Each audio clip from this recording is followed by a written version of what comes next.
board members introduce themselves. I'm Cindy Davis. I'm the chair of the Finance Committee, and I represent District 9. And let's have each board member. Member Booth, I see you. Will you introduce yourself, please? Thank you. I'm Randy Booth, representing District 13. Wonderful, thank you. Member Kelly or Vice Chair Kelly?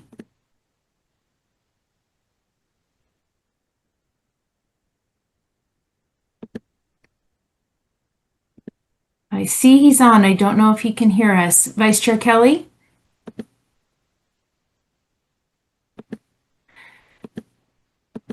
I was working on the unmute. Here we go. Sorry. Oh, no problem. I am here. I'm on front runner. I'm on my way in, but yes, I'm here. Thank you. Wonderful. Thank you for being here. I do not yet see Chair Hymas and Member Bogus, so we will circle back to them. Chair Hymas is on. Chair. And Member Bogus is on. Okay, I am not seeing you on my screen. Thank you. Go ahead, Chair Hymas. Yeah, I'm Matt Hymas. I serve in District 10, which is Tooele County, part of Utah County, and part of Salt Lake County. Happy to be here. Wonderful, thank you. And Member Bogus. Thank you. I'm Christine. I serve Taylorsville, West Jordan, and Kearns in the west part of Salt Lake County. Sounds like you're losing your voice a little. It was a long day yesterday, wasn't it? Great to see all of you. And we have a couple of staff introductions today, and we would love to hear about Ron Litchfield and Riley Finnegan.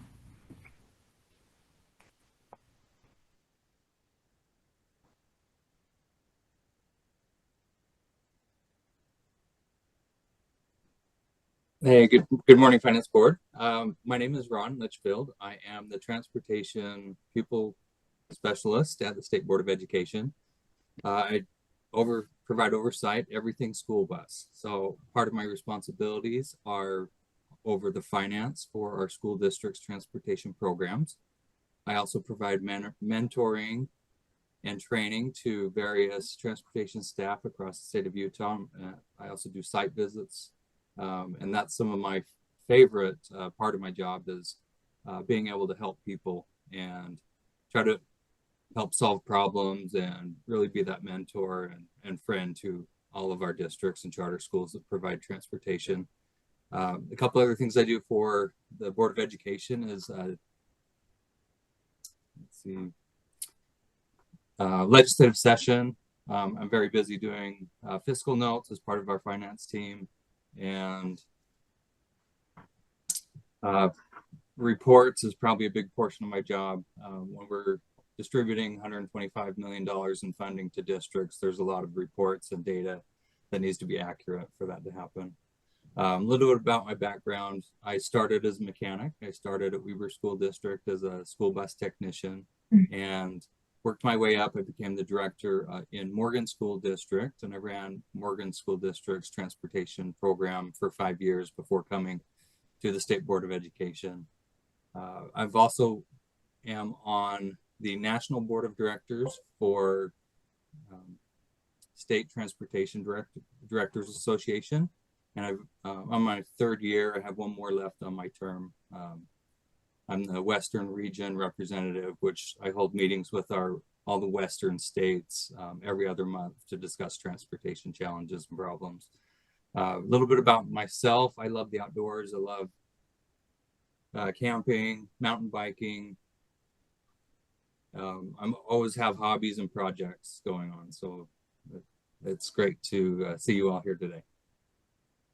Well, thank you so much. It's wonderful to have you. And I'm always impressed at how many of our staff get picked for national representations because, you know, you do great work. And so thank you for that. And I always felt that and feel that the school bus driver is my child's first teacher in the morning and the last teacher at the end of the day. And they so help set the tone for the day and the experiences. So I appreciate all that you do. Thank you. And Riley. Hi, I'm Riley Finnegan. I am a member of the data and statistics team, and I guess a little bit about the work that our team does. We are responsible for a lot of the data that USBE oversees, and so really making sure that LEAs are supported in getting data into the state systems correctly and well and accurately. And then after all that, we use the data a lot. And so our teams are making reports that various LA personnel are accessing and using, like counselors or assessment directors.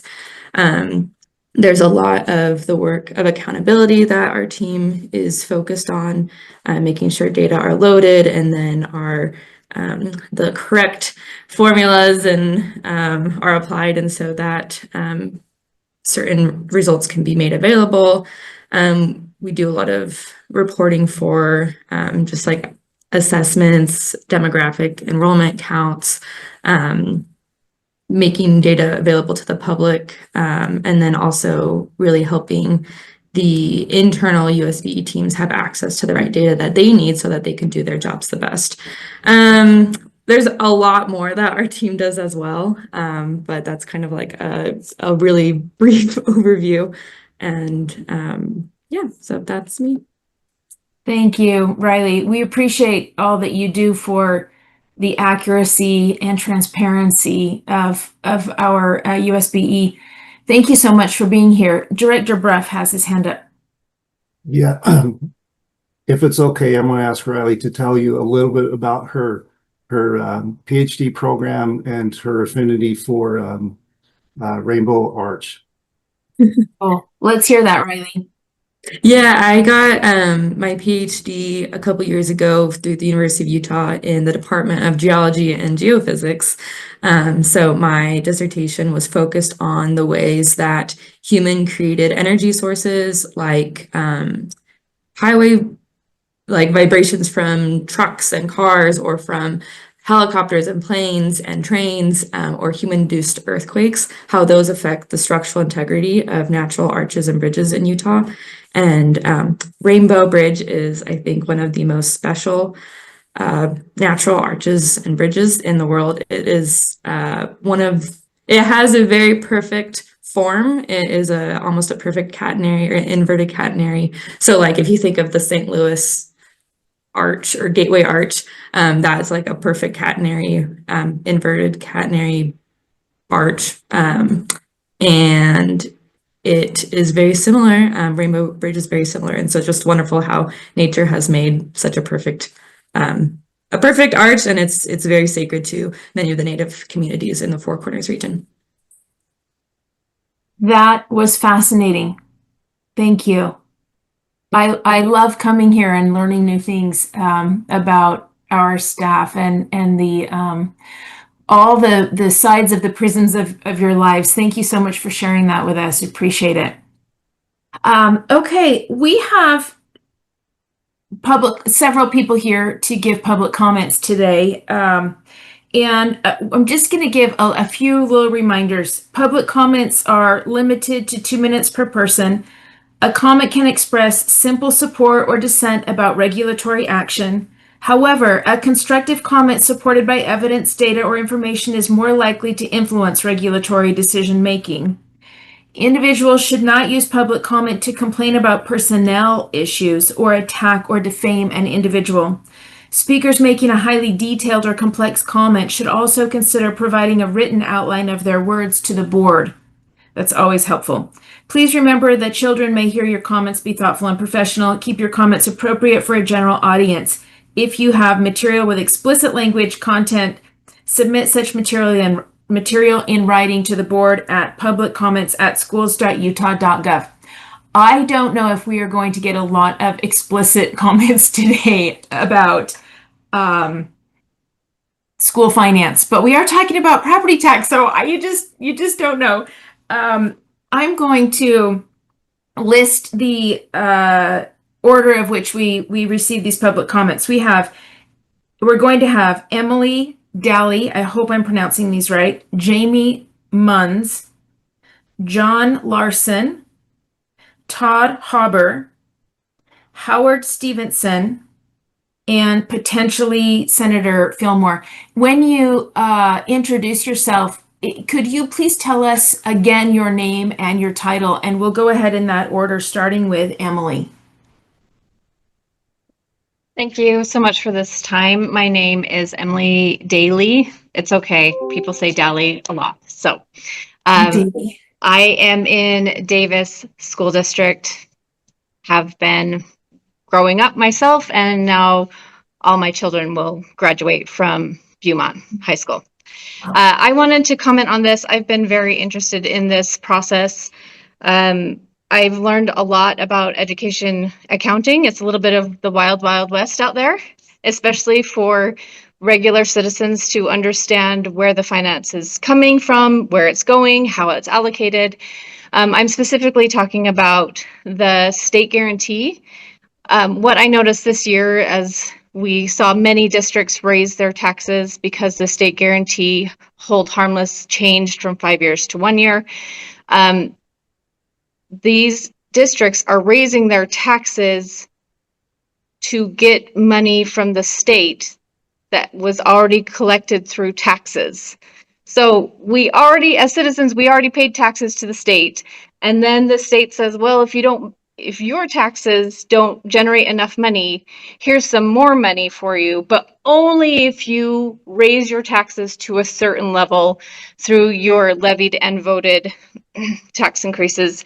And so we're incentivizing these districts to raise taxes to get back the taxes that we already paid as citizens. So it feels like double jeopardy to me. The second thing I noticed in my school board in the Truth and Taxation this year is they had basically already decided on the budget. They had already decided they were going to vote in favor of increasing the taxes. And when one of the board members suggested a decrease in the taxes, the other board members said, we can't do that. We've already carefully gone through this budget and we really just don't have any wiggle room. So they had already spent the money that they had not yet voted on to approve. That is concerning. We should be able to, the Truth and Taxation should allow us for a discussion. And I'm not sure about the solutions. I wish I had one, but because of the wild west of educational taxes, I am not expert enough to have those solutions for you, but this is the experience that the general population is having when we are talking about property taxes and the tax rate. Thank you. Appreciate that. Thank you, Emily. We went a little past our 2 minutes because I failed to set my timer. So, so we're glad to hear from you. Thank you so much. I will try to be more consistent, but we do want to give a bit of flexibility as people finish up their thoughts too. Thank you. Let's hear from Jamie. Hi, my name is Jamie Munns. I live in Box Elder County School District. I'm just a parent and citizen. In November, my district proposed a bond to fund school buildings. They cited the growth in our county, and the bond failed by nearly 70%. Our district then went through the Truth and Taxation process to provide for the building needs and a pay raise for employees. They cited the loss of funding and legislative actions as part of why they needed the tax increase, as well as crowded buildings and growth. 70% of the commenters were commenting that the increase was too much. It's not that communities don't see that there's a need for funding, but that the taxpayer can't afford the high amounts of property taxes to keep up with the district funding needs. Our experience was similar to the one Emily mentioned, where the decision had already been made before Truth and Taxation. They went ahead and voted for a 37% tax increase. And I'm speaking to you today on the need to address the levies, how they're applied and raised. 37% is too much. Is there a way that we can perhaps cap it? Or can we, with rising home values and more growth across our state, that money should be growing too. Rather than burdening the property taxes or the property and business owners in the state, we need to look for ways to improve tax levies and perhaps look at some creative ways to fund building projects and school growth. Perhaps it's investments, perhaps it's utilizing land trust funds, or other means. As a taxpayer, it's really frustrating to see that investments are showing growth and the trust land's money is flush, but our tax increases, or we need to pay more in property taxes. Thank you, Jamie. That's 2 minutes. Thank you so much. Thank you. You can finish that last sentence if you want to finish. That I would like to look for ways to fund the adjustments can be made specifically for covering associated costs with buildings and larger projects. Thank you so much. Let's have John Larson, Jordan District Business Administrator. Thank you, Chair Davis and members of the Finance Committee. My name is John Larson. I am the Business Administrator of Jordan School District, and I wanted to speak today against proposals to reduce state funding for the voted and board guarantee. The voted and board guarantee is the mechanism for poor property tax districts to be funded closer to wealthier property tax districts. Any effort to reduce this funding will hurt poor property tax districts and cause those districts to have to increase taxes in order to compete with wealthier property tax districts. Lastly, voted and board funds, voted and board guarantee program funds are unrestricted funds. When we reduce state unrestricted funding and transfer that funding to state restricted funding, we are further eroding the ability of local boards to make local decisions and tax their citizens less. More unrestricted funding and less restricted funding means local boards can better do their jobs. Thank you for your time. Thank you. Appreciate that. Let's hear from Todd Hauber, Granite School District Business Administrator. Thank you, Chair Davis. My name is Todd Hauber. I'm the Business Administrator for Granite School District and the liaison for USBE, or the Utah Association of School Business Officials. Appreciate the few minutes I have here to talk about voted and board leeway and also about the truth and taxation process. The position we have here is that we're opposed to any of the scenario changes that are in the proposal, at least for the discussion this morning. John covered a couple of the items. Probably some unintended items that we should bring out is scenario 2 recommends that the funds be deposited or redirected into the at-risk program. So as the increments drop from 20 to 15, those dollars would go into a restricted program, and John spoke eloquently to that. The concern there is the at-risk program has not been properly funded according to a commitment to hit a target weight for that program. 2 years ago, internal funds were redirected to cover that increase. So technically it was not an increase to the system as a whole.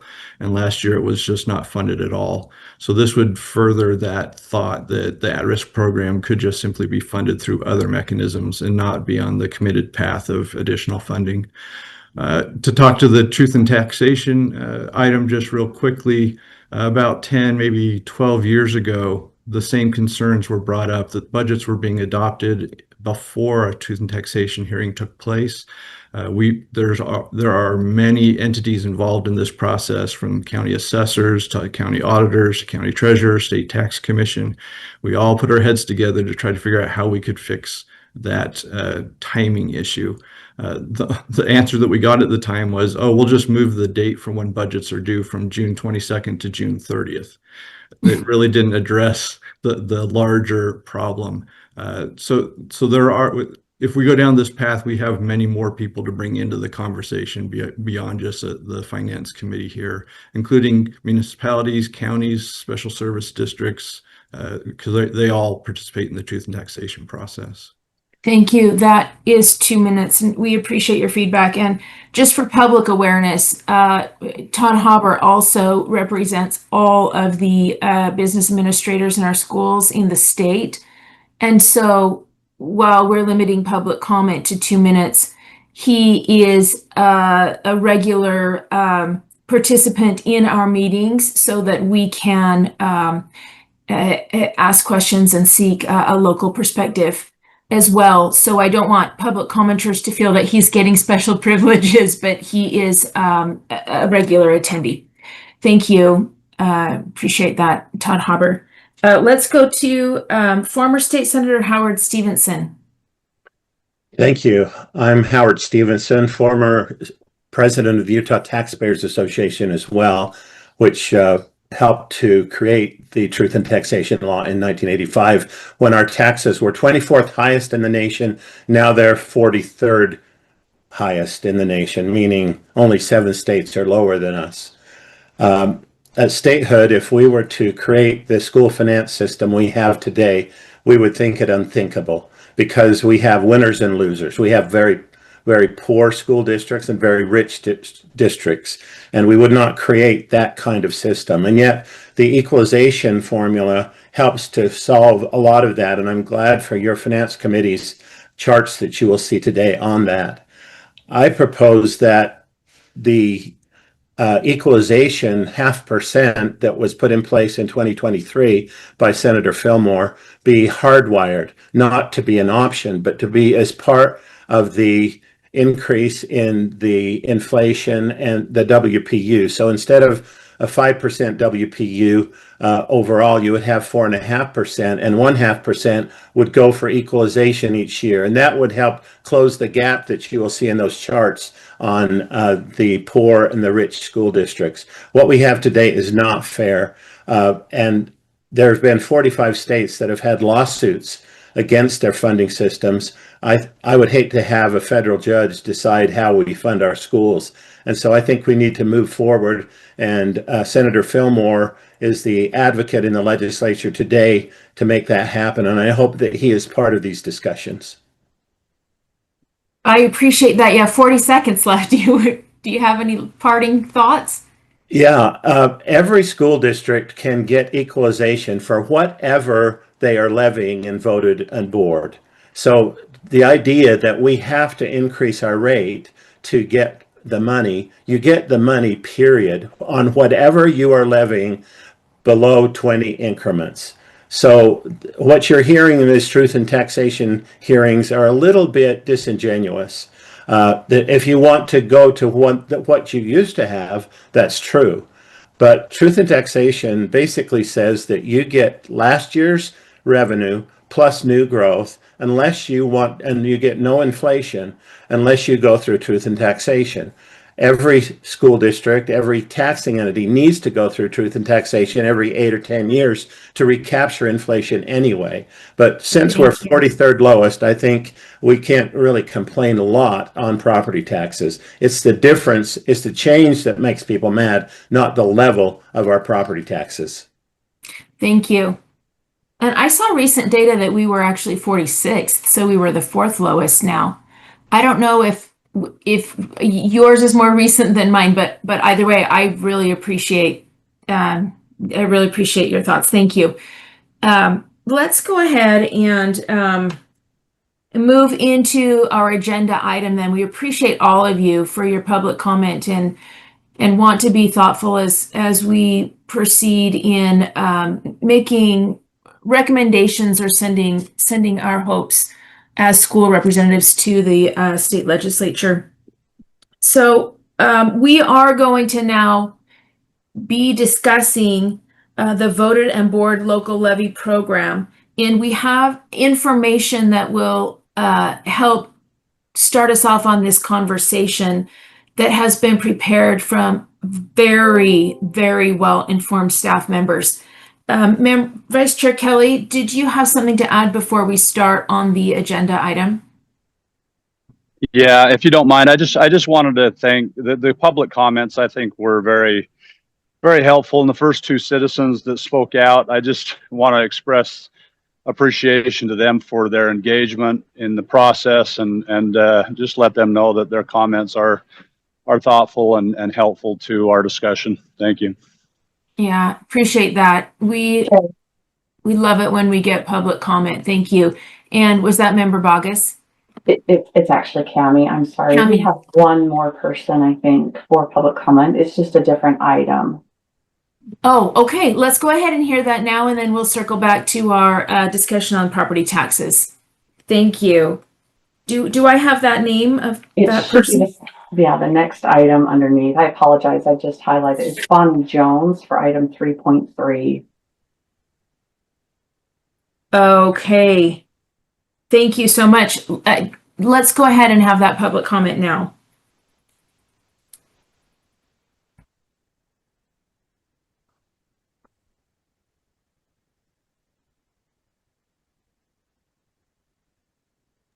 I don't see her now. Let me see if she's. I don't see her. Okay, I'm sorry. Yeah, I apologize. You know, that might be my was that fault. Bonnie Jones? Was that Bonnie Jones? Yeah. Yes. Yeah. Yeah, I think she might have dropped because she thought that the comment was over. So Okay. yeah, it's okay. What we'll do is I'll see try to if I get can reach out to her quick. If yeah, that's okay. just reach out to her and if you're okay with it, Chair Davis, if we can bring her back, but then when she comes back, we can get her comment. So Yes, I apologize. I didn't have that name. So I'm sorry. I don't know. It's okay. No, we can get her back. Oh, yes, I did. Yes, I did. It was under a different, yes. Cami, I apologize. Yes, it was under that different section. Shall we move forward and then just stop when we get her back in? I don't know if she's going to want to wait an hour. We've devoted an hour to talk about taxes. So Yeah, hers is on a not. different topic. So, but Okay. yeah, so we can, Cami can let her know that when we get to that topic, she could speak to it. Okay. If it's okay with you, your direction. That's fine. And if that doesn't work for her schedule, we'll stop what we're doing and hear her and then go back to what we're doing. Okay. So thank you. unless you've reached her, Cami, let's go ahead and start our conversation. I'll keep trying. Thank you. Thanks so much. Okay, Deputy Jones, who is leading us off here? Is that Sam and Dale? Yeah, well, Dale will Okay. present, but if you'd recognize Sam first, he can turn it over to Dale at your direction. Yes. Okay. Thanks. Sam, do you want to kick us off on this? Yes. And I should say School Finance Director Sam Uri. Thank you. Yes, School Finance Director Sam Uri, along with Dale Frost, Minimum School Program Administrator. I want to give Dale a lot of credit here on all of the analysis that he's been doing for years and years. As part of the legislature's actions last year to reduce the hold harmless, and he's I think one of the 2 or 3 people in the world really to understand the voted in board formula here in Utah better than anybody, and does a great job administering it and explaining that to taxpayers, business administrators, school districts, board members alike. So we'll go ahead and turn this over to Dale. We want to give kind of an overview and open the discussion as we go. So. Okay, Dale Frost, Minimum School Program Administrator. Chair Davis, can you hear me? Just want to make sure. I'm going to share my screen. Yes. If that's okay, so that I can, if we need to go back and forth between items.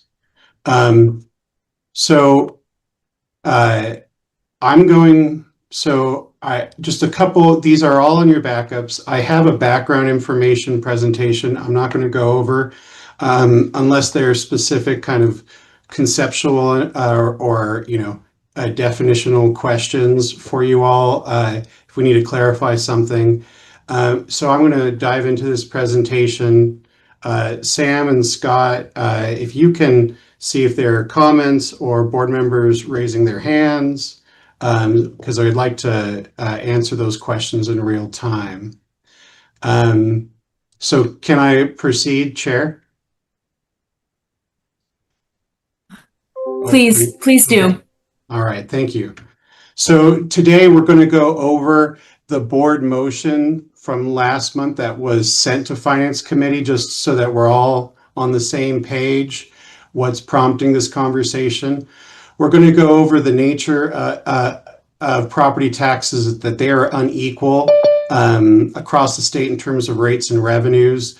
We're going to look at the total Utah property tax revenues. We're going to compare how taxes are in Utah with other states. We're going to look at different types of taxes, and the purpose is to give you kind of the conceptual tax policy 101 kind of understanding before we dive into the program. And because I think that's important.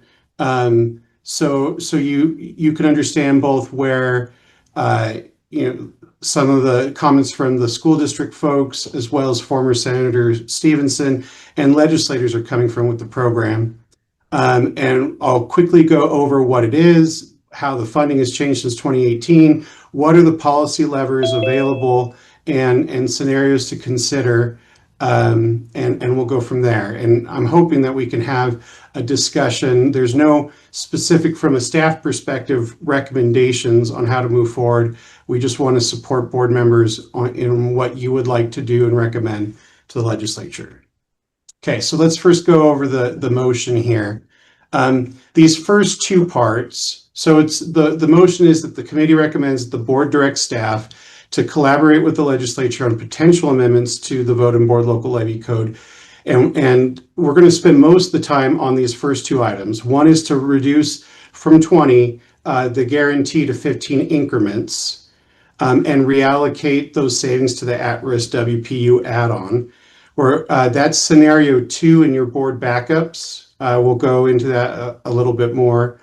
But there are two more pieces to that proposal, or that motion from last month. One is to amend the Truth in Taxation Code to require school districts to hold truth in taxation hearings before including any additional revenues associated with the T&T process in their budgets. And 4 is to require full disclosure of monetary investment funds, savings accounts, PTIFs, and similar holdings, along with an itemized accounting of those funds. So at a very high level, I've talked to some school district folks trying to understand what the impacts on 3 and 4, since we're not going to be focusing on that in the presentation, because the real impacts to LEAs especially, but also property taxpayers, are in 1 and 2. But 3 here, my understanding is 3 generally would require school districts. Right now, school districts generally do not create 2 budgets. They have to have a budget passed because of the Budgetary Procedures Act by June 30th. And then there's a month, the month of August, to go through the T&T process to pass rates. And that kind of goes to the odd timing of this that you heard in some of the public comments, that you have to pass a budget before you pass your rates officially. The challenge is that districts can't approve expenditures in the new year without a budget. And so that's why they have to do that before the beginning of the fiscal year. And it's my understanding that the timing through September 1 is not purely due to school district budgeting, but a lot of it has to do with other jurisdictions. But so my understanding with 3 would be that there would be an administrative impact for most school districts having to create 2 budgets, one with and without the truth in taxation hearings. I'm not saying that's a huge impact, I imagine, but and I don't really have a good sense of how much time and effort that would take, but that's my understanding of 3. And 4 would really depend on where this disclosure needs to happen. This information is already required in budgets. So if districts can simply point back to their budgets and say, look at pages 6 through 10 or whatever that is, then there really wouldn't be an impact. If it was in the actual notice, it would depend on what that looked like in code. So, there's some things that, it would depend on how the language is written. But my understanding, 4 would likely not have a huge impact on districts in terms of administrative burdens or costs. Okay, so questions on, we'll talk more about 1 and 2. Were there any discussions that we want to have on the truth in taxation process or disclosures before we dive into the presentation?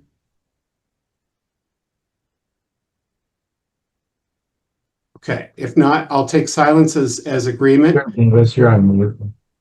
Actually, I have one question. I'm looking for hands from members, but I have one question. Yes. Am I correct in my understanding that there are 3 dates that matter in this? The date the information comes in from the county, the date that the budget is due via code to us, and then the date that the truth and taxation hearings happen. Could you just, is that right? And what are those dates? You kind of went through Right. them loosely, but could we just get a list Sure. of those dates? I'm not 100% sure on the truth in tax, like the certified tax rate data going to districts. It's usually late May, early June. But That's from the districts, county. yes, so counties provide that saying, you know, this is what our projected, and the tax commission, this is what your projected valuations are, and therefore what your rates will be under the certified tax rate. I also want to say that I didn't hear anything that was incorrect from the public testimony, that truth in taxation is, so just a couple of pieces on the definition. So truth in taxation occurs if a district wants to raise revenues above the certified tax rate, which is last year's amount plus new growth. And so they get that information, let's say early June. June 30th is the deadline for them to pass a budget. And then the end of August is their deadline to finish truth in taxation and finalize their rates. Does that help answer that question? Chair? Yes, it's a pretty tight timeline. Right. So they really only have a few weeks before I mean, districts are working on budgets well before they have that final information. But once they have the final information, and please, district leaders, if I say anything wrong, please correct me. Dale, I will stop you for just a minute because we have Todd Hauber and Chair Hymas's hands are up. So Sure, could yes, we go pause ahead. for 1 second and catch those and then come back? Yes, absolutely. Todd Hauber, go ahead. Thank you. I just wanted to confirm some of what Dale was saying. I did provide a timeline to Dale. It's something that if you're interested in, I can provide that to the committee as well. But the challenges we have are really when our assessed valuations due to the state tax commission for their certification process, and that's May 22nd. And then the county auditor has to certify their rates by June 8th, and then the state tax commission has to certify the basic levy and the charter levy by June 22nd. So those are the dates. Anything before that, we are forecasting and estimating budgets. Will you email that to committee members? I think that would be very helpful. Thank you. Chair Hymas. Yeah, thank you, Chair Davis. I just want to make sure, because I know less than the person on public comment who said that they know very little. So I am at the bottom of the bottom here in the dregs of not understanding taxes. I just want to make sure that this proposed motion sent to us, right, that we recommend that the board direct staff to collaborate. And again, nothing's on the floor yet. I get that, but collaborate with legislators on potential amendments to the voted and board local levy code 2, and then 1 through 4 here. We're not, are we pushing for these things as we go through? And I might be early to the game. If I am, Dale, I apologize, but are we pushing for these things? Or are we just going in to this with, like I said, collaboration, saying, hey, consider this, look at this, tell us what it does? I don't, for me as a committee member and even as a board member, it's hard for me to step into this space when we talk about taxes on the local communities. LEAs should be working, in my opinion, should be working with their counties and legislatures to do this. I'm having a hard time seeing, we ask for the money and we use the money at a state level, but this is kind of feels out of our realm. And I know I'm missing something. Like I said, I'm completely ignorant on this. I just want to make sure that we are working with all of the parties involved. Chair, is that clear as mud for you to respond on your understanding of? It's a perfect question, and I have had at least multiple conversations with staff and other stakeholders leading up to this agenda item. And the more I talk with people, the more I am in the very space that you describe, that I don't believe we're necessarily coming in pushing anything. I think for the next hour, we're understanding what the board asked to be sent back to us to think through and vet and reconsider and learn. And I think that this next hour and public comment time is really for us to be learning and listening and being thoughtful about recommendations or no recommendations moving forward. Thank you. Chair, can I add to that? Please. Chair Hymas, thank you for asking that question, because I think this is a really important piece of this. I will say I'm a self-professed tax policy nerd. I love diving into this, but this is not our bread and butter of really anyone in the agency. I work with property taxes because they impact some of the formulas, but the USBE doesn't set any property taxes. That's the legislature and local governing boards, and so it has been somewhat challenging to know how to handle this, because we want to be responsible to what board members want to do and talk about, but this is not my forte in everything, and I'm still learning, especially some of the stuff in the truth and taxation process. I will clarify on the motion that if you were to go forward with anything, these numbers 3 and 4 are not part of the voted and board local levy code, really. There's a separate truth and taxation code, so we might want to make that broader. I would not personally recommend anything in particular with any of the different scenarios.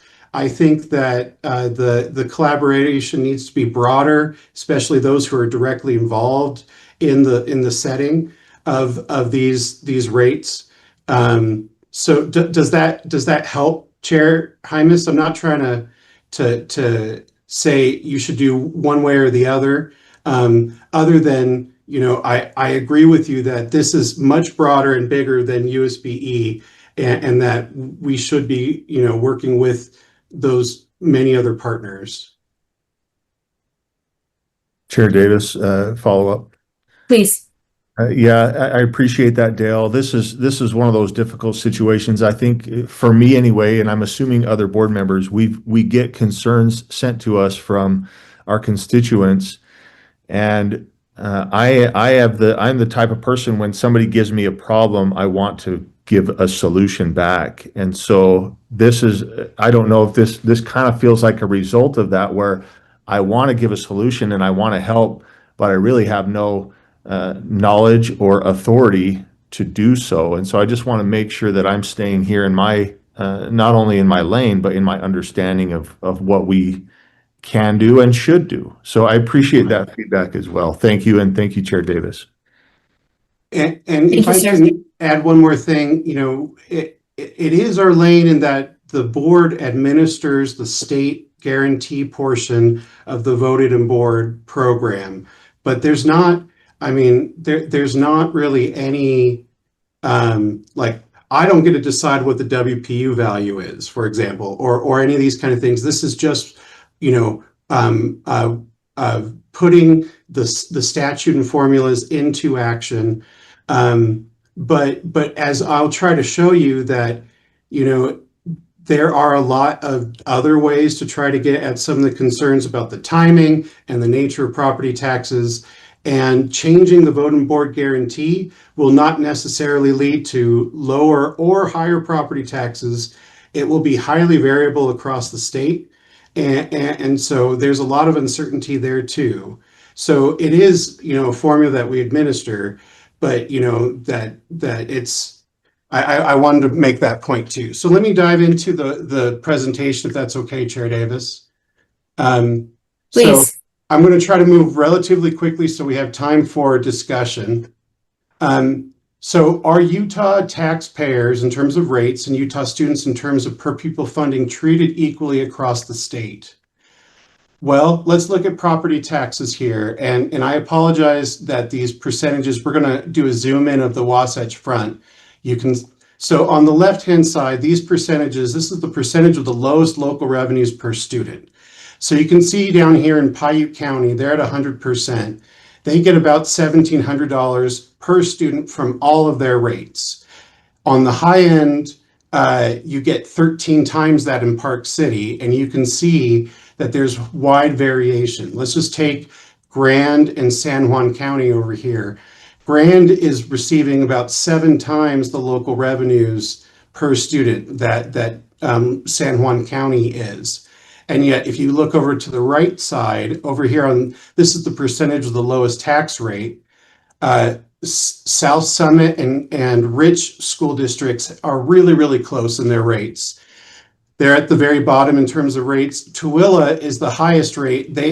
So if you look at all property tax rates, Tooele charges essentially 3 times more. The same value business or property would be paying 3 times the property taxes in Tooele as they would in the North Summit school district. But looking back at San Juan and Grand here, you can see that even though Grand is generating a lot more from their local revenues, their rate is actually lower than San Juan's. And, so this gets to, why are rates so varied and why are revenues so varied? It's because property tax wealth or the value of property within different jurisdictions varies wildly. So, very quickly over here, this is a zoom in of the districts along the Wasatch Front. So I'm just going to take Salt Lake School District and Granite as an example here, because they do, Paiute and Park City don't really compete for teachers, but Salt Lake City and Granite, a teacher could easily work for either of those. So Salt Lake City generates 3.7 times as much as Paiute does, Granite 2.5 times, yet Granite's rates are about 50% higher than Salt Lake School District. So hopefully that kind of gives you an idea, a flavor of this. So when it comes to property taxes, no, taxpayers and students are not treated equally across the state. Governor Cox has been quoted, "The quality of a child's education should not be dictated by their zip code." And this was, and I wanted to show this to you. This is not to try. There's a lot in average, teacher salaries, but I wanted just to show you that there's quite a bit of variation amongst LEAs in average teacher salaries. And I have questions about these data. Why is Park City this low? I don't know about that. But, with those caveats, yellow, these are charter schools. Here's the average charter school, the low for charter schools, and the high for charter schools. And then blue, these are school districts. The light blue, this is district averages. So just looking at districts, Nebo School District, if the data is correct, and this is self-reported data that is not tied to funding, so sometimes there are questions about the quality of the data, but Nebo School District is paying essentially half, and this isn't starting salaries, these are average salaries, as Rich and Salt Lake School District. So there's wide variation in teacher pay. Obviously, there's more than just property tax wealth in this, that factors into this, class size being the biggest factor there. But there is wide variation on teacher pay, and LEAs do compete for high quality teachers. So total Utah property tax revenues. So this is a picture of estimated total revenues for the entire system across the board. We're talking about $10 billion. Property taxes here, because you may have seen in the news that there was a lot of uncertainty on these T&T actions. There were school districts and other jurisdictions that actually had their T&T increases denied because there was some part of the process that was missed. So, in here, I put last year's total property taxes. This $3 billion might be slightly higher this year. But, the main purpose of this slide is to show you that property taxes are an important part. They're about 30% of the total funds, but they are, half as much as what income taxes pays in education. So, it's not that income taxes pays all of it, but that is the most important funding source, and that is all going through the legislature. Property taxes are determined primarily at the local level. So this is where those $10 billion go. In the minimum school program, which is the majority of the funding, of the $7.4 billion, 1.8 is property taxes. So that's the basic levy, and then the captured voted and board local levies. But some voted and board local levies, those above 20 increments, that'll be important when we talk later. And then pretty much all debt service and capital levies are in this other $1.26 billion. So hopefully it gives you an idea of the total property taxes and where it goes. So this is a graphic that shows you the 6 different levies that a school district can levy, and in some cases must levy. You'll notice here at the top, the basic school levy and the charter school levy, those are not set by districts. Those are set by the legislature. The legislature, in usually their base education budget bill, they set a certain amount to be generated by the basic levy. And all of those dollars go to help pay for the basic school program, the programs that have WPUs. And then in statute, the charter school local levy, I actually do that calculation to determine, what the charter school levies need to be to help pay for the charter school local replacement program. And that's determined by the legislature. School districts do not really get to choose to participate in these. I don't think they have any choice on the charter school local levy side. But on the basic school levy, really their only choice is to completely opt out of the minimum school program. So, in effect, you'd be opting out of this blue piece, which is just not feasible for school districts. Then down here, these 3 rates, these are the ones that are set directly by boards on the voted sites after voted approval initially. GO bond payments or debt service payments, those are approved by just district voters. But, in essence, they are generated by the district and approved that way. I just wanted to make the point again that USBE is not included on this list. And that kind of goes back to some of the discomfort I felt like, how do we engage on this when it's not directly our lane, but definitely at the same time, I could understand as policymakers, you're getting these very valid concerns from constituents. How do we respond? And it's not, I imagine it's got to be frustrating if the only thing you can say is go talk to the legislature, go talk to your local governing board. What more can be done, and that's what we're discussing here. So quickly on the Utah taxes, with comparing that with other states, this is a graphic that comes from the Gardner Policy Institute, ranking kind of where the Utah ranks in terms of different taxes. And Chair Davis, you had asked the question about 43rd and 46th. It's really whether you're looking at commercial or residential owner-occupied property. So both of those stats are true. We're by the state, we're at the bottom in terms of total property tax liability. But one thing I will acknowledge is that I haven't looked, but I would imagine that if you look at rates of increases over the last five or 10 years, we're probably not 46th or 43rd. And that kind of goes back to Howard Stevenson's point that people are upset mostly about the rate of increase, not the overall amount of property taxes. And then you can see that the only tax that we're actually above average, above the 25, rank is sales and use tax. So we're actually below average on taxes across the board. Property taxes are relatively low. Okay, so comparing different types of taxes. I wanted to show you this slide. This is kind of my, property tax or tax policy 101, trying to distill that to a specific slide.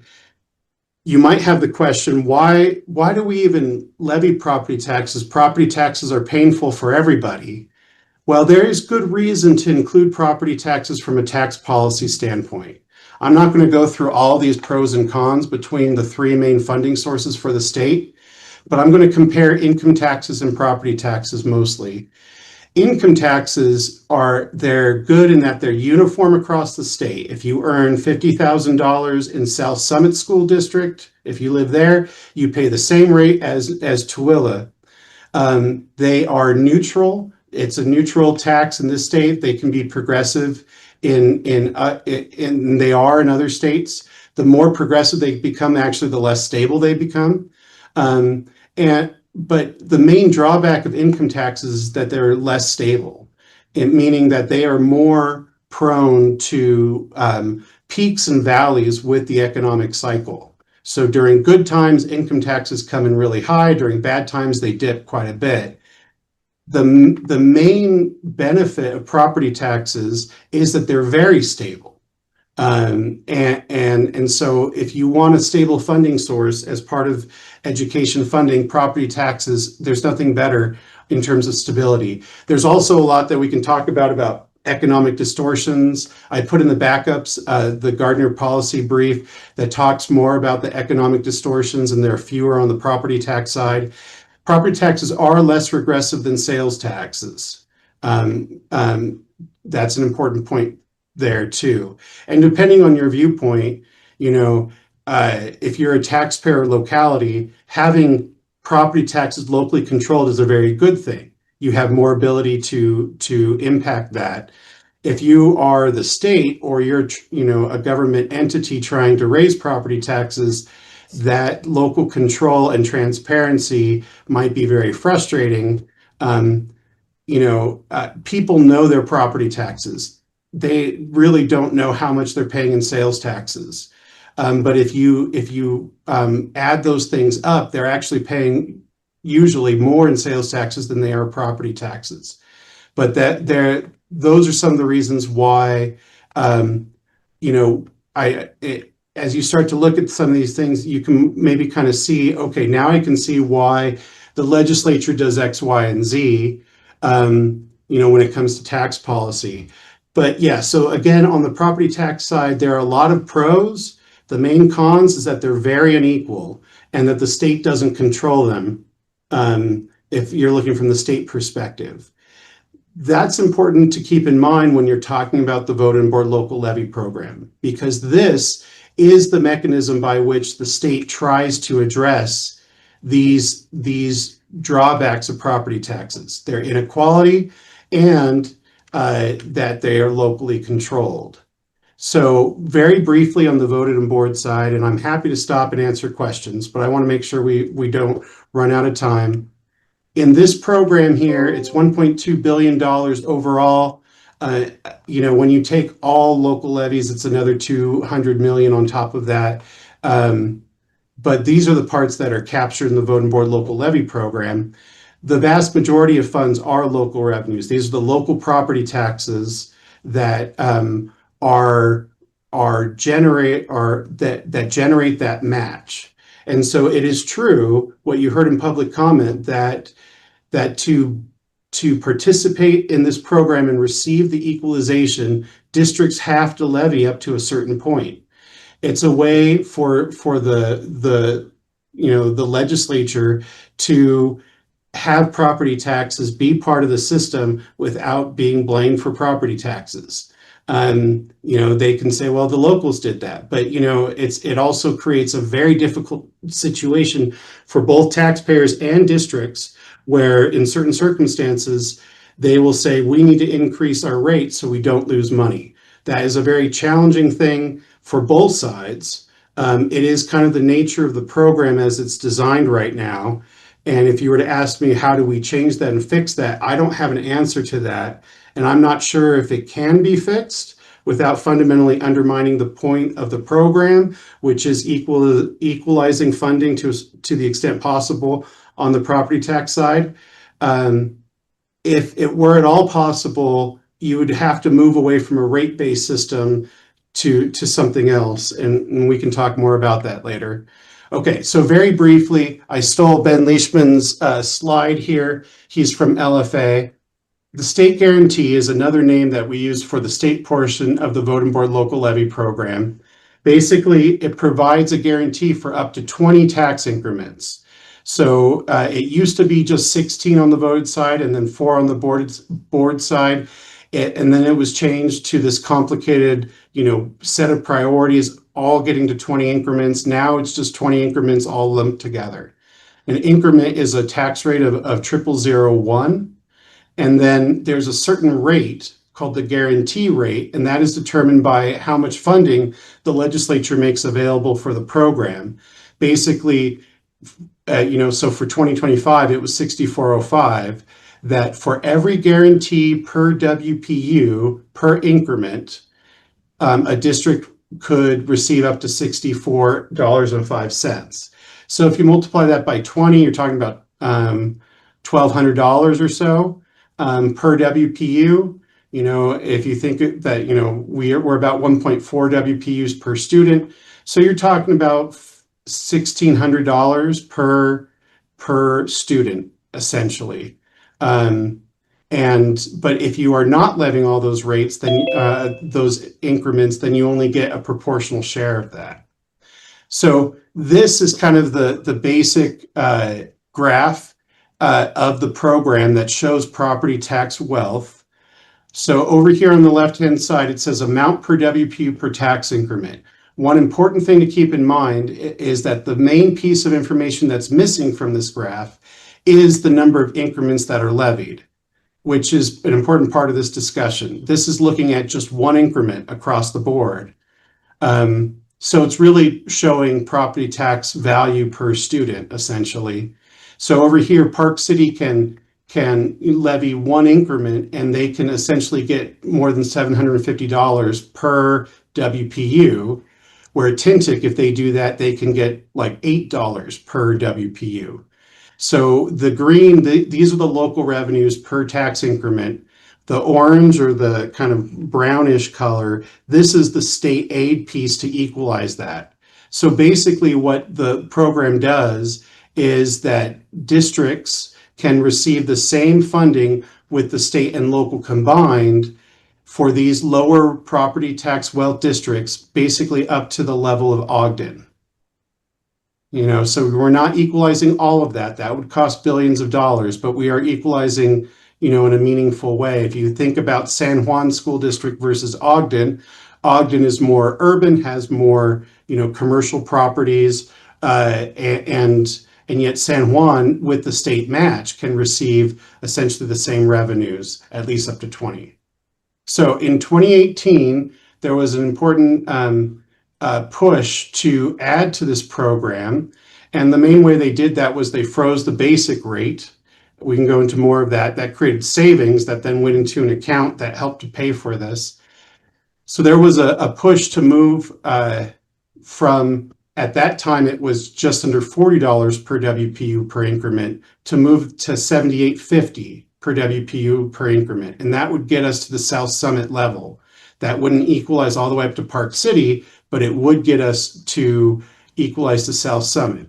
Interestingly, if you look at where we are now, we're actually not far from that $78 per WPU.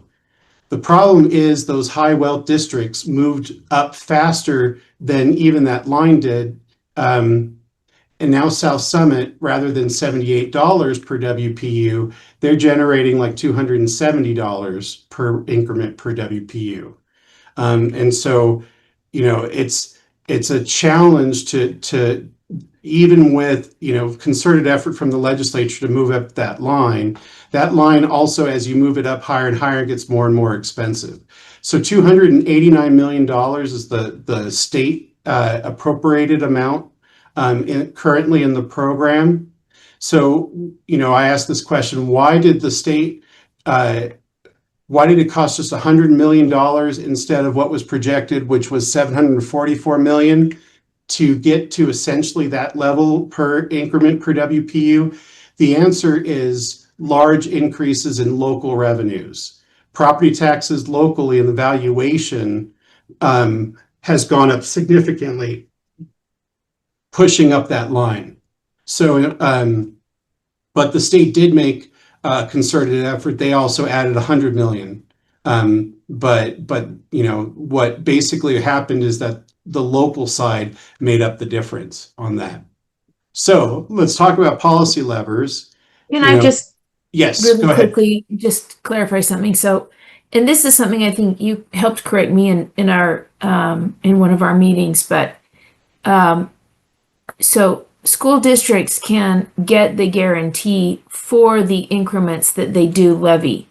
Correct. It's not like you have to hit 20. It's not like a pay or play kind of thing. You have to hit 20 to get anything at all. Correct. You do get the guarantee, but you can do it up to 20. And if your values rate raise fast, your rates are going to drop significantly. And then if you want the full amount, you're going to have to raise back up to 20. Is that correct? That is correct. Yeah. So, you know, kind of putting dollar amounts to it, South Summit, if they levy, you know, whatever they levy, they're not going to get anything from the state. You know, Park City, never from the state. But Tintic, for example, if, you know, in this one case, let's say, because we're at 75.58 per WPU per increment, and if they're generating $8 of that, you're talking about like $67 per WPU per increment that's coming from the state. If you are levying all 20 or more increments in your voting board, then you get that times 20. If you're only levying one increment in the voting board, you get that match times 1. Per student. Yes, this is always per WPU per student. So yes, it's a okay. proportional share. So yeah. Is it safe to say that most people, not the Park Cities of the world, but they're going to stay at 20 for the most part to get all of this? And that, is it more of an anomaly year? Are we getting all of these complaints because we had a drastic increase in property values? We also in the same year had a shift in the hold harmless from 5 years to 2 years. So we had a shift in the formula. You know, are these things always going to be happening at the same time? And are we going to see these kind of vast differences like this again, or was this an anomaly year? Can I try to unpack that a little, Chair Davis? Yes. So let me see if I can remember you had multiple questions there. So the first piece I wanted to clarify, I think there is this idea out there, probably because the districts talk about it like such, that you know, we have to do this to get to 20 increments. Let's take Davis, for example. They said that we had to do it to get the match. Well, no, they didn't have to increase their rate. They were already above the 20 increments. So yes, the new formula in the out years, so there was this hold harmless thing. We can talk about all the formula changes that, you know, depending on how you're arguing it, but Davis wasn't going to get more money from the state if they increased their rates this year. But they are 3 years from now going to get less money from this formula because of those formula changes with the hold harmless rate and the collapsing of the vote in the board and a whole host of things. So they're starting to address that now. yeah, and I wanted you to see that more than half of districts are above the 20 increments. Well, why would they do that if they're not getting any additional state aid? Well, the reason why is they still need revenues and they're getting it only from the property taxpayers. So, so there are districts below that. And the one challenge with the timing of things, I kept bugging the tax commission for final rates. I couldn't get them in time. These are rates from last year. So I will update these to show you what it looks like now with the final rates. But with all those moving pieces and parts and delays, I couldn't show that to you. So I did want you to see that districts are, and especially in the past, were well above 20 increments. Now there are districts that are below 20 increments.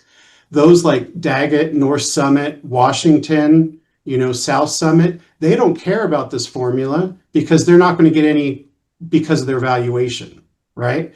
But if you are a cash county and you're at 15 and a half increments, yeah, it matters going from 15 to 20. So I would think that cash will be increasing their rates.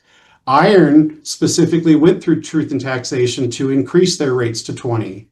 But that kind of goes back to my point that impacts of changing this policy here are highly varied, that there are districts on this side who might lose out on the formula that will increase rates, even though they were already above the line. If that line goes down, they might increase their rates. There are others who might increase their rates less. So the impacts of a policy change are both very uncertain and will likely be highly uneven. That would be if this committee were to move forward recommending what was proposed in board meeting. Well, it would be highly uneven, you're saying. But my other question is, can I also clarify, it's not yes, just decreasing. Any of those other scenarios, 2 of them were to increase the increments. All of that, it's uncertain district behavior on either side. Yeah, So, thank go you. ahead. Yeah. And then as the hold harmless evens out, and we're just at 2 years moving forward, that volatility, I would guess, is going to reduce. Is that true once we kind of everyone gets on the same page, or is that not going to impact the potential volatility for property taxpayers in the future? I will try to answer that in as succinct way as I can. As far as I can tell, even though some of the proposed increases were incredibly high, I think I don't know in terms of I don't think this was as high of a property tax year increase as people think.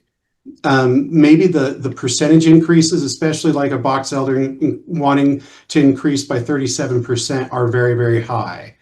Then this graph here is I'm not going to go into a lot of the details here, but basically so this blue line here shows the average hold harmless rate. So that, there's the nuance of the 6 versus 2 and all of that. I think the biggest reason why we're seeing property tax increases happening now is because, with the change in the hold harmless rate, those big valuation changes from 20 through 23 are finally being part of the formula. And it was sped up by moving from the 5 to the 1, or the effective 6 to the 2. But my point here with this red line, this blue line, was to show that was going to happen anyways, even if they didn't change the formula. And then this excess aid period is basically a big cushion for school districts. And I couldn't find a school district that was going to lose a significant portion of funding, comparing their funding from last year, because of drops in rates. It's a complicated answer, I know, and it's easy for for districts to say, just blame it on the legislature. But very likely they would have probably found another reason to increase property taxes, even if this formula changed, or even if this program didn't exist. it's hard to know exactly what would happen in that. Does that answer the question or not really?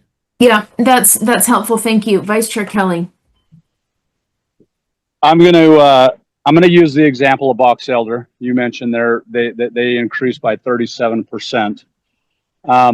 And I'm looking at like the north side of the Wasatch Front, and I would consider to be Box Elder to be kind of on that north end. And I'm looking at the south side of the Wasatch Front, Payson, Juab County, et cetera. And I see those as very high growth areas. Did Box Elder see a significant property value increase?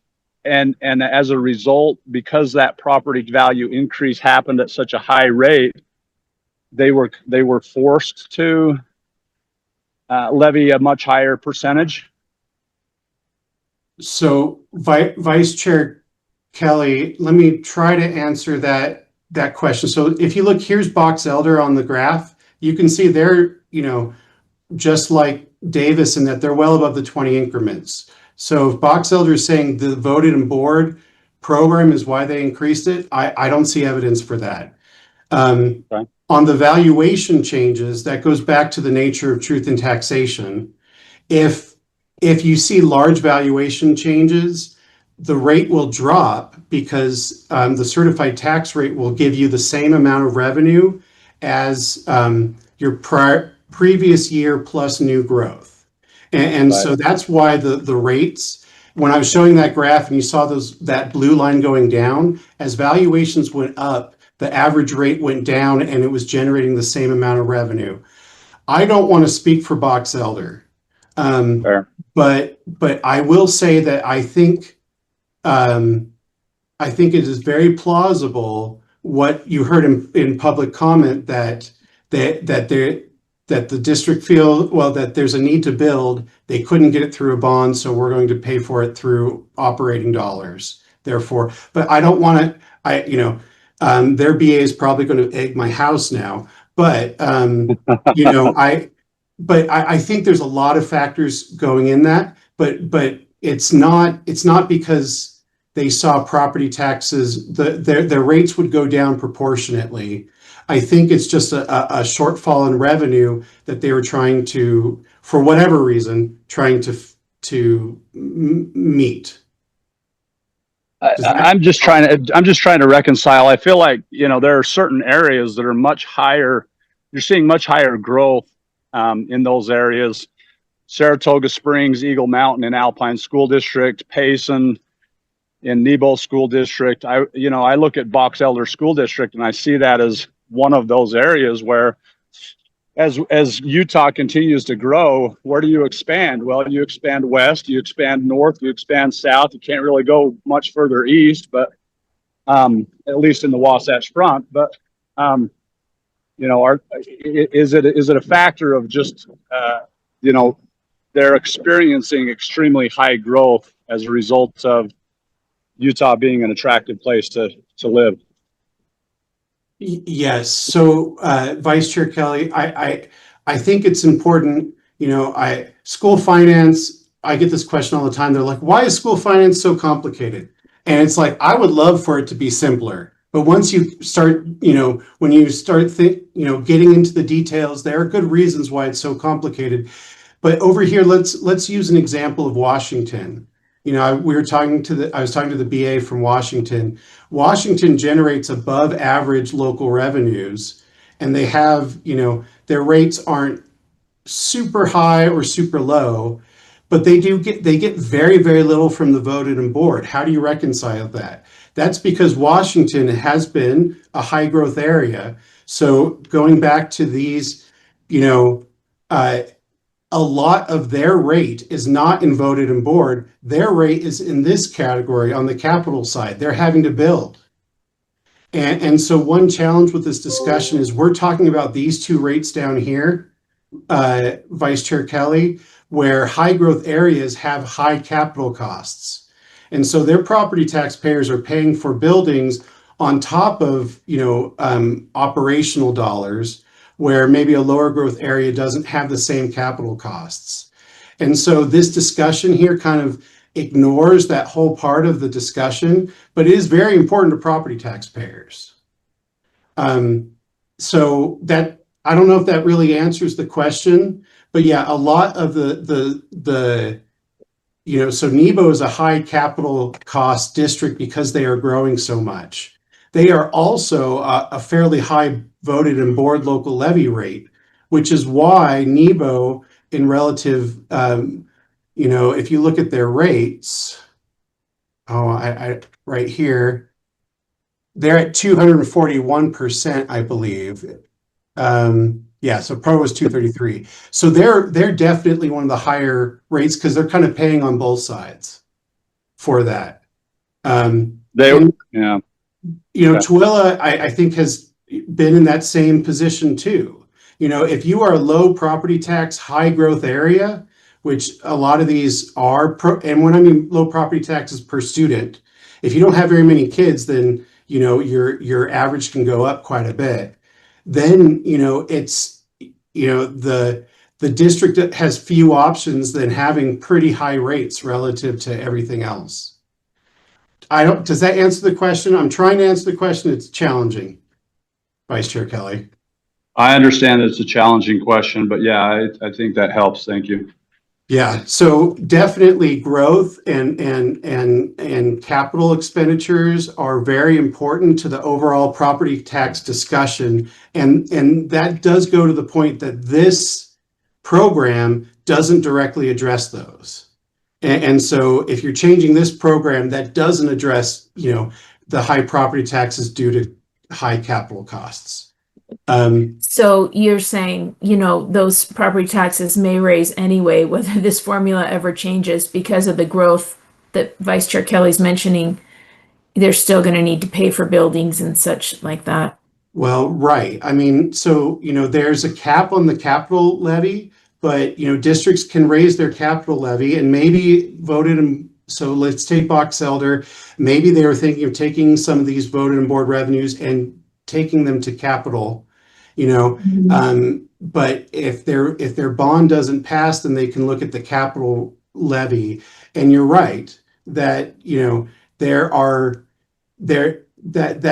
true. The capital levy may go up, or you might see more districts go out and ask voters to approve bonds. A lot of these things have complex interplay. Yeah. Okay. Dale, how much longer of this presentation? We have Bonnie Jones back on to make public comment for the next item. If you're close to the end, we'll finish this piece and then come back to it after her. If not, we'll just try to finish within 10 to 15 minutes. I'm happy to stop for Bonnie.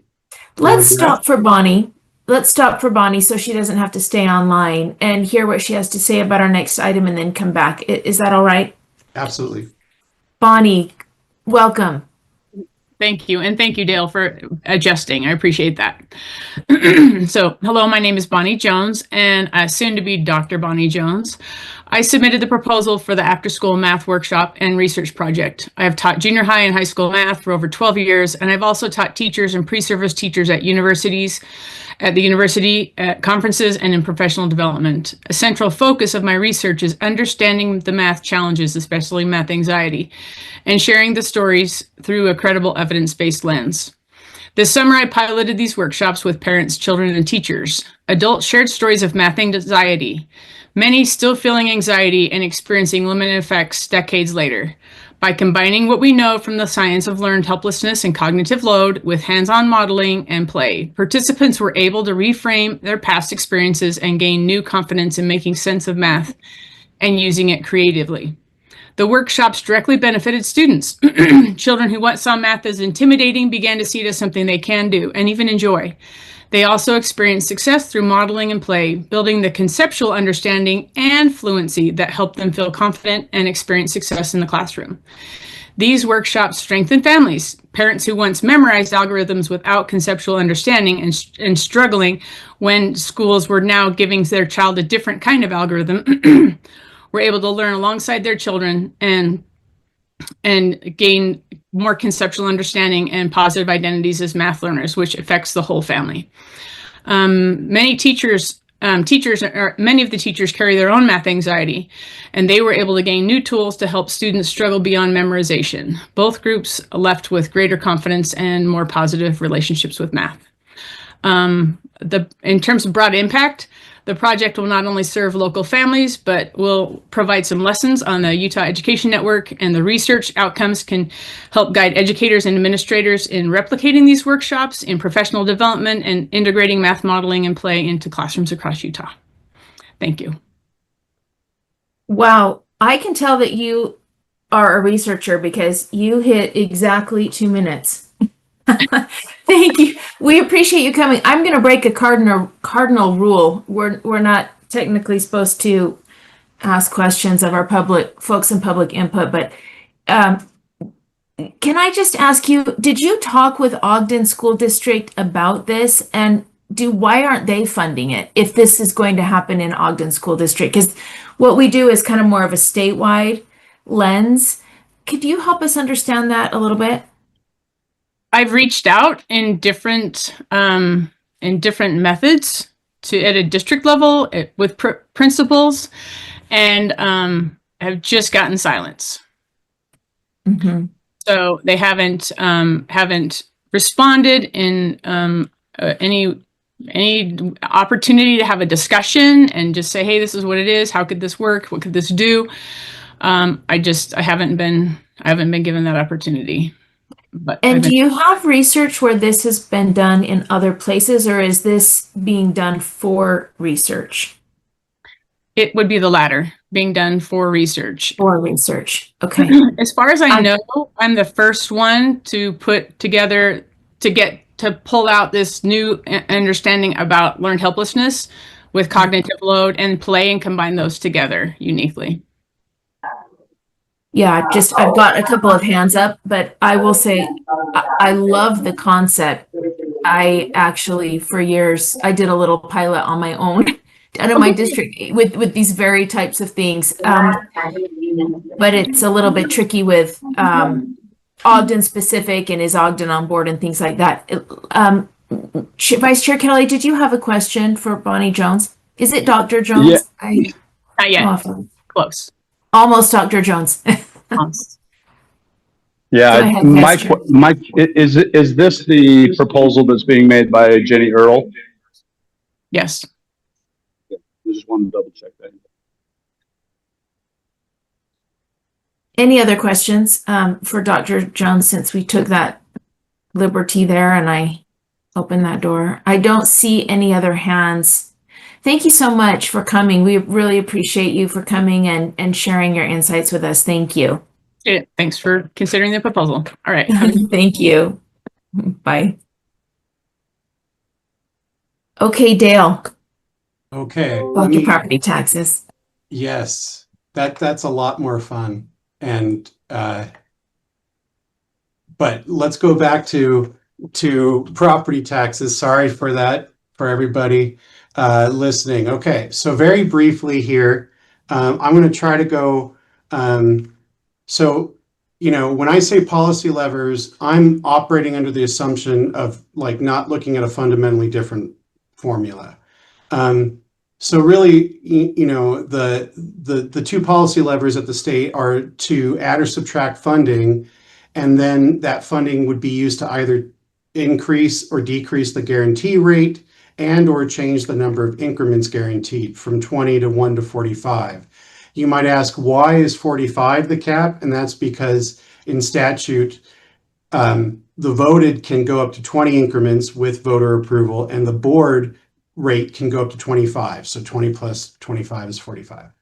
Okay, so the legislature has focused on this first approach, and LFA has measured kind of a similar approach to what was wanting to be done, what the intent was back in 2018. How much would it cost to move that line up? And you'll see it's definitely not cheap. Remember, right now, 289 million is what's in the program. So to move up to where Kane is right now would cost more than double, 359 million. To go to where Grand is, that would cost 1.3 million additional. And then South Summit would cost $2.7 million additional. So those costs add on top of each So other. you're saying million, but I'm seeing Oh, billion. I'm sorry. You're right. These are billions. Was I saying just million? I wish. Just want to clarify. I wish. You're right. So you know, these numbers, they add on top of each other. So total cost, if we were to try to equalize just through increasing the guarantee rate with new dollars, not saying we shouldn't do that, or at least, you know, add money to the program. I'm just saying this is what the estimate costs are. 650 million total, 1.95 billion total, thank you, and 4.65 billion total. To kind of give you guys a perspective, that's a little bit less than the entire income tax allocation to school, to public education. So, you know, at least in the short term, these scenarios are very, very difficult to fund. But to start getting there, Senator Fillmore, Representative Thurston, and others back in 2023 asked for in the legislature changed language that basically, so what this says is if the legislature wants to increase the WPU value above the inflation rate, that they need to add an additional that's equivalent to 0.5% into the voted and board program. This is, and then, so, but they not, so that the first time this would have gone into effect would be fiscal 25. The legislature notwithstood this by adding the language beginning in 2026. And then for this year, they didn't increase the WPU value above the inflation rate. So this didn't come into effect. So this mechanism has not been utilized by the legislature. One thing to keep in mind when you're talking about the WPU value increase is this additional 0.5% of funds, which is essentially $25 million that would go to this voted and board local levy program, unless this gets notwithstood again. What Howard Stevenson was talking about was hard coding this. Okay, so by hard coding, I mean making that, I think, I don't want to speak for him, but you know, a required option similar to inflation or something along those lines. Okay, what hasn't been discussed as much at the legislature? Just question. Yes. Quickly. I mean, it already is, right? Because if this is set to go into place in 2026, if the legislature funds the WPU at any rate above growth and inflation. If they don't stay it again. Right, and yes, they would need, so for example, you know, let's say it costs, going back to the rough numbers that Scott was talking about yesterday, if it costs 200 million for the 4%, which is likely going to be inflation, might be slightly less than that, and then an additional 50 million for you know, 1% more, they would need to add another 25 million. So that additional 50 would effectively cost 75 million. Does that help? Unless they notwithstand this. Yeah, I guess I understood it wrong. My understanding, and I just need to go back and read the code specifically, that was if they gave 2% on top of the 4% growth and inflation. 0.5 with the 2%. It wouldn't just come out of the 2%, 0.5 of whatever the increase is. That seems like it would be an easier lift. And include an appropriation. The local levy growth account is an account that helps to fund this program in amount equivalent to the 0.5%. So it wouldn't be coming out of that. No, it would be an additional appropriation required on top of that. So right now, it's not that strong of a mechanism. Mm-hmm. It would be stronger if it was embedded in whatever came above the growth and inflation. Anyway, I apologize. There would be a lot of ways you could go about strengthening this. I'm not focusing on that, but yeah, right now it's kind of in a flush year. You know, if you want to add to the WPU value, you should think about equalization too, or you Thank you. To. Yeah, so change the number of increments guaranteed. Right now it's 21 to 45. I showed this before. You might ask, why are these green bars also different across the board? The green bars are the voting board increments not being levied with their current capacity. The reason why only Tintic is all the way up to the 45 is I could find evidence of just Tintic levying the full 20 increments on the voted side. Tooele is very close, and they are basically at their max. They would have to go back to voters. It's my understanding, get that last little bit. But you can see everybody's at 25 because everybody can access the voted. Daggett, Uinta, and Morgan are the three districts whose voters have not approved any rate on the voted side. So that's why they're there. I already talked about that. So really what we're talking about is moving this yellow line up or down. If you move it down, that will reduce state costs. And then the question is, what do you do with those state dollars? If you move it up, it would increase state costs. Okay, so that goes to the scenarios to consider. Again, we were focused, in our conversation on, rather than, the moving of the guarantee rate, about do we as a state guarantee more or fewer increments? Okay, so these are the 5 scenarios that I've measured for you all. 1 is to keep the current formulas. Number 2 is what Board Member Earl's motion is. Number 3 is essentially the same as 2, but instead of reallocating the dollars to the at-risk add-on, it would stay in the voted and board program and the guarantee rate would go up. Number 4 would be increasing increments to essentially guarantee all of the current levies right now. But that would pay through income tax dollars. Number 5 would be to do that, but to pay for it through increasing the basic tax levy. So to help keep things straightforward for you all, and I have all districts in the backup here, we can go through that. But I tried to boil it down to what the funding change would mean as an equivalent change in the WPU value. So Tooele, I'd have to go back and see the exact dollar amount. But if scenario 2 were implemented, I estimate that the funding impact for Tooele would be the same dollar amount as if the WPU value were reduced by 3%. Does that help? And then, on the flip side, Salt Lake would be an increase of 1.8%.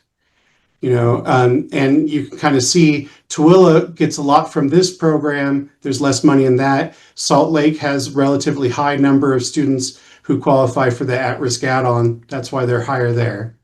So then you can see in scenario 3, the reason why there's zeros on the bottom here is because these tend to be the high wealth districts.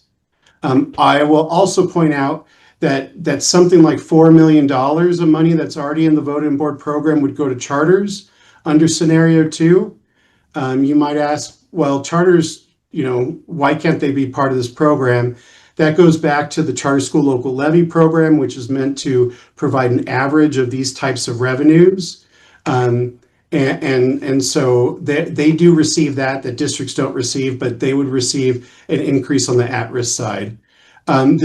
On scenario 4, this 1.4%, it is about $68 million is my estimate.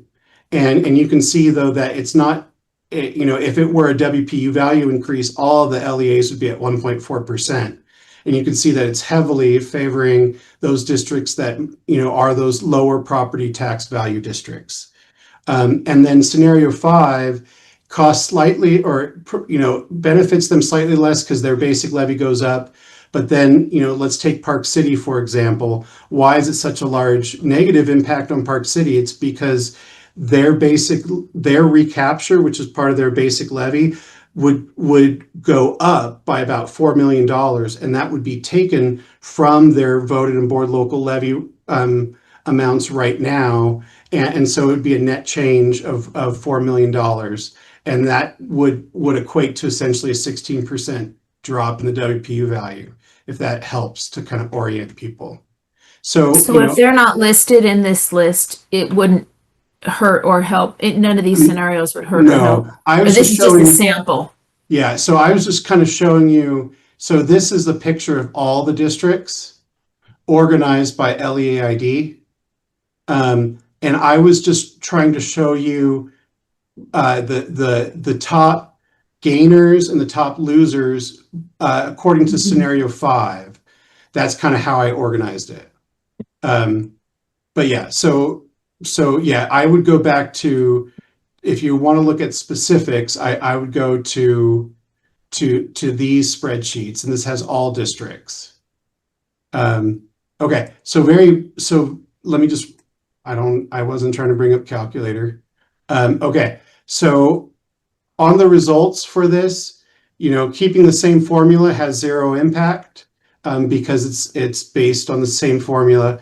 I just want to make clear that when I'm comparing these amounts, I'm not just looking at that 289 million. I'm also looking at all of the vote and local levy funding and all the at-risk funding. So that's why it's at $1.7 billion. So looking here again, here's a kind of a showing more. Here's scenario 2. You can see that the increments go from 20 to 15, and so that 3% drop in the WP value that I was talking about, that's about $3 million for Tooele. Nebo would be a drop of $8.7 million, and charters would gain about $4.4 million effectively. And then if you kept it all in the vote and board levy, you can still see that Tooele and Tintic and Nebo, they are still seeing a large reduction because even though the guarantee rate goes up, it's on fewer increments. And so that's how that works. And then so the only one that doesn't have red would be all new dollars from the state. And that's $56 million. I'm sorry, I think I said 66 million. And then, so that would be, this is kind of what scenario 4 would be if you're adding kind of that new money in, but it's not going to just move the guarantee rate up. It's actually going to increase increments guaranteed. And so if I measured it across the board that says, well, what if we don't want to go all the way up to 45? How much would it cost to go to 25 or 30? I measured that for you. So to move to 25, it would cost $34.6 million additional. And if you move down, these are the savings to the program that can be reallocated, if that helps. I thought, I wanted to measure that for you so you can kind of get a holistic picture. If we kept the guarantee rate the same and then just added or subtracted money from the program, that's how much that would be. And then, yeah, we talked about the basic levy, and I've already gone over that. So that's kind of, again, kind of to Chair Hymas's point, from a staff perspective, we're trying to just measure various different approaches. There are a lot of competing policy priorities that you're trying to figure out and balance. I do want to go back to the one of my basic concerns is that if we reduce increments, that doesn't necessarily mean that property taxes will go down. Let's take Nebo, for example. Nebo, again, is over here at 26.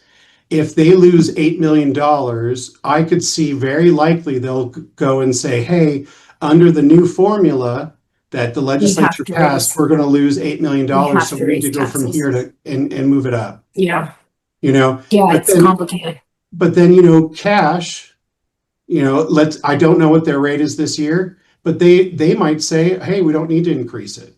And then Wayne might increase, but less than up to 20. So like I'm saying, it is complicated. The other side is true too. I apologize. One more thing. If you're increasing this, that doesn't necessarily mean that everybody overnight will increase their rates. Especially these high property tax districts, if Tooele gets a large influx of funds from the income tax, they might actually let their rates go down.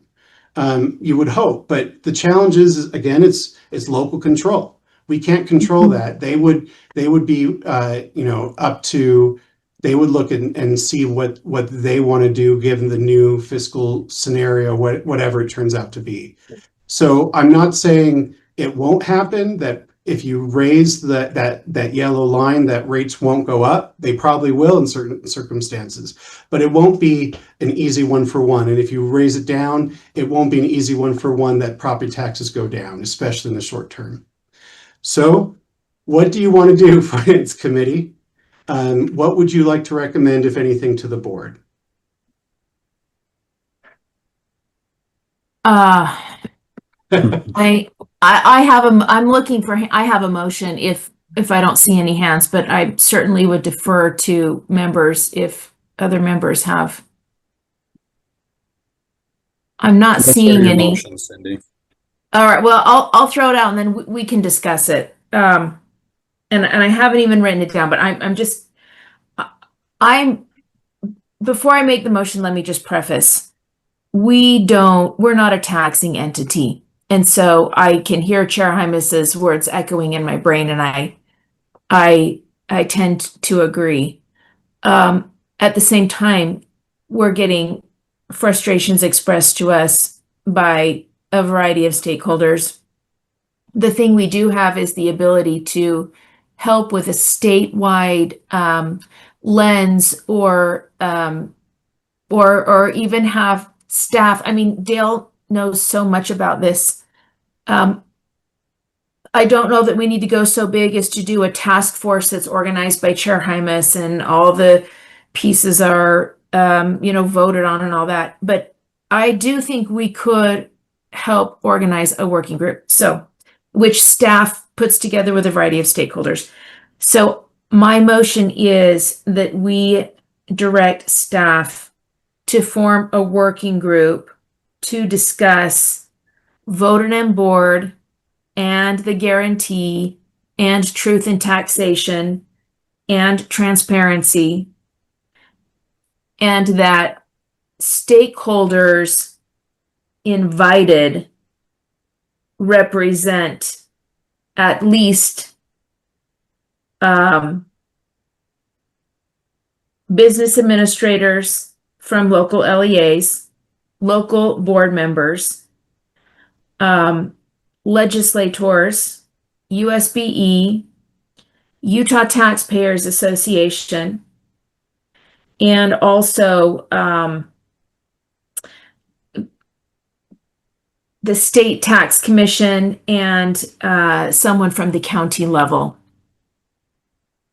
Those last two are going to be less interested in all the other pieces, but they would certainly be very helpful in looking at these timelines and better understanding, what kind of pressures these folks are under with these really rapid need for information and having to turn around budgets so quickly and then have hearings and such.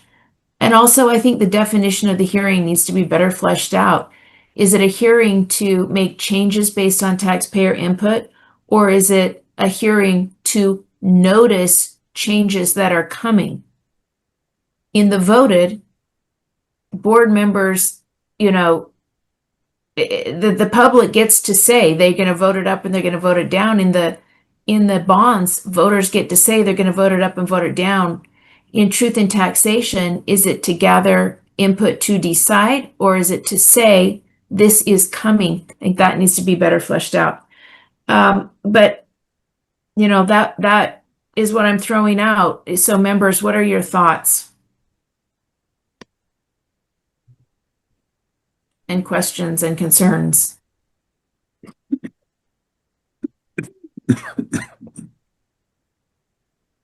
Member Bogus.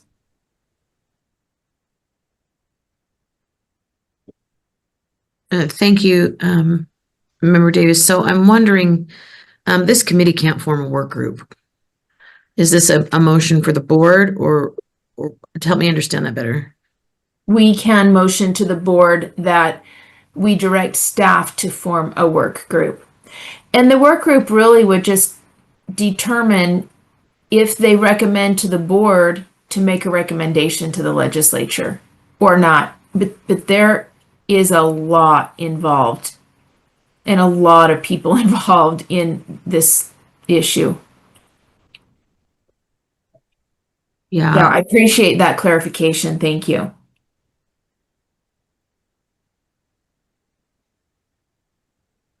Okay, that's all I have. Thank you. Chair, sorry, I'm looking for my hand. I'll just raise it. Please, Chair Hymas. With this work group, are we trying to get this accomplished before this session? Or like, what's the timeline here? It's, yeah, so the motion that member Earl made in board meeting, you know, in regards to this, I think she was trying to get something on this session. Establishing a work group is going to bring us up to the beginning of the session, right? I mean, it doesn't happen that fast. So I don't know if you have thoughts on this. In my opinion, I mean, I agree, not necessarily with every, you know, I semi agree here. Because to me, I already expressed my thoughts of my zero knowledge on this. So my thought is to continue as is, but that would kind of happen if we did a work group. That would kind of happen for at least another year, anyways. From what I'm hearing, I just don't know if in your vision here, you're seeing this work group getting together and pounding this out before the session begins. Any thoughts on that? Yes, I mean, my thought was that, you know, you could approve it in November, and you've got holidays, which are always problematic, you know, but you certainly could take a 12-week window and at least by the end of January, make either a recommendation to the board to recommend or to say we need the rest of the year to figure this out, and for the following year we could make a recommendation. I just think it's a much bigger conversation, and if we move that I even realize or understood, if we move something like was the proposed motion, there are far too many domino impacts. And I just don't think it's, as you said earlier, maybe appropriate for USBE, you know, when we're not even a taxing entity, to go there without a lot of feedback from stakeholders and looking at unintended consequences and winners and losers and such. So, you know, I would hope that, you know, these folks could get together and meet a handful of times and flesh out what's reasonable and feasible and what isn't, and help us to know if we should or should not make a recommendation to the legislature. But they also may come and say, not enough time to do this. Let's go to Dale Frost and then to Member Bogus. And Dale might say you're going to need a full year to do this, but go ahead, Dale. I just wanted to say, yeah, my first question was the timing. So thank you, Chair Hymas. I don't know if you need to say in the motion or not, but if I'm hearing you right in terms of intent, if the purpose is to convene, you know, have a couple relatively quick meetings to say, is there something that can be agreed upon and acted upon this session that can be recommended? Do we need more time? That certainly I think we can answer. And then, but yeah, a deeper dive, especially if you're talking about fundamental changes to the formula, will take more time. So yeah, that's, you fleshed out what was my thinking on that. Member Bogus and then Vice Chair Kelly. I believe that Member Bogus, her hand was raised from before. I'm in the same room with her. Are you hearing that echo? Yes, just a little bit. Member Bogus, are you have anything else? Talk on her. Okay, then go ahead, Vice Chair Kelly, if Member Bogus does not have input right now.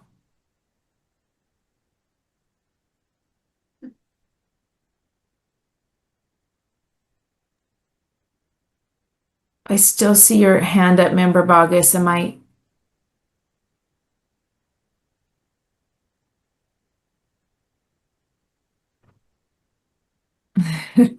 Vice Chair Kelly, do we have you back yet?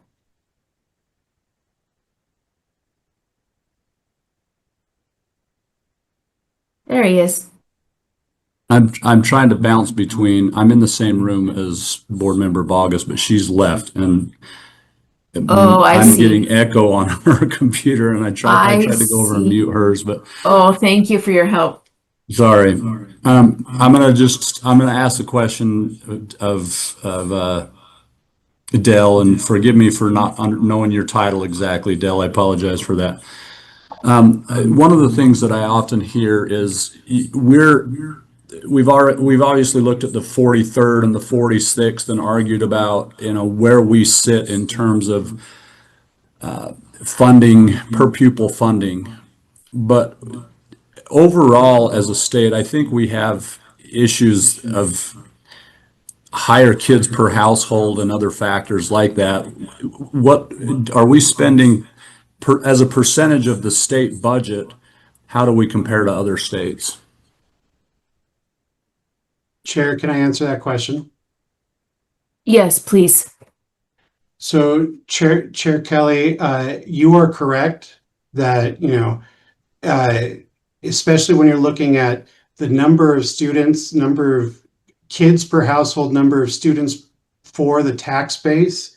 And that's not, that's family size, but it's also, the amount of federal land, for example, versus others, as well as the mix of taxes that, all of those things impact it. I've long said, if I were Vermont, you can, with a rapidly declining student base, you could add nothing to the formula and your per pupil amount goes up.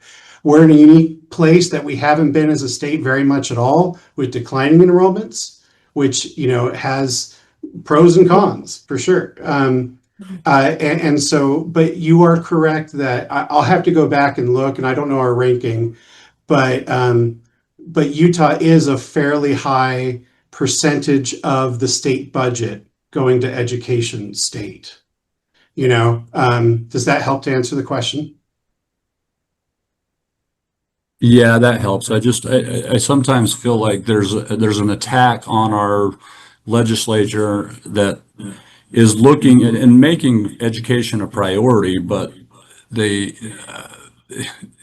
in a lot of ways, we have problems that are just unique to Utah.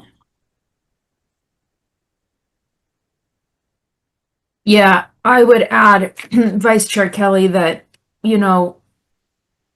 their quandary was made more evident to me when I see that, our income tax rates are much higher. Our property tax are like the bottom 5 of the nation. And so I see how they're wanting to create a bit more balance there. It certainly makes you understand, along with lots of kids, which is a good thing, and not lots of taxpayers. They have a lot to balance. Your hand is still up, Vice Chair Kelly. Did you have another comment? No, I'll lower my hand. Thank you. So I'm hearing, I don't remember Hymus say that he was thinking of moving forward with no motion for the board. We can move forward with no motion for the board, or we can move forward and suggest a working group that looks at all of these pieces and some of the quandaries there, and see if it's possible to address some of these. I will say, on the transparency issue, I asked about what is already transparent, and Todd Hauber, I'm going to have you correct me if I'm wrong, but what I'm understanding is that taxing entities already report twice a year all deposit and investment holdings by institution. The budget documents provide both the reserve and the fund balance information. The financial statements provide, again, the reserve and fund. We're not sure what the itemized account means, and Member Bogus isn't here. However, I've also been told that the state treasurer is heading up a legislative task force specifically to talk about transparency and a dashboard that they are working on, which I think is going to address a lot of those issues in number 4 of Member Earl's motion. So I think anything that we do should wait on the report to PEA, which is going to be, I believe, this month. But I think we could leave it in the motion. If we do move forward with a work group, we can take the information from that presentation and incorporate into any overall understanding or request from legislature moving forward. But again, what are your thoughts? No motion or help kind of pull a work group together so all parties can have this conversation. Stepped up to eliminate this issue of the self-existing. I would second a working group. I think that, again, taking the lead on figuring out how to best solve some of these problems, I don't think is a problem. I like the idea of your motion, Member Davis. Thank you, Chair Hymas. Yeah, I'm not opposed to a working group, but yeah, I do agree that for us to take action at this point, as a committee anyway, and recommend it to the board, I just don't know. I'm not comfortable personally making a decision of that magnitude. So getting these individuals involved is I think helpful moving forward. So thank you. Thank you. Member Booth. I would be in favor of a working group. This is pretty deep stuff. That's a pretty hefty impact on our ability to do what we need to do for kids. So I think a working group would be an excellent idea to get the right people on the bus and talk everything through and come up with the best solution as we move forward.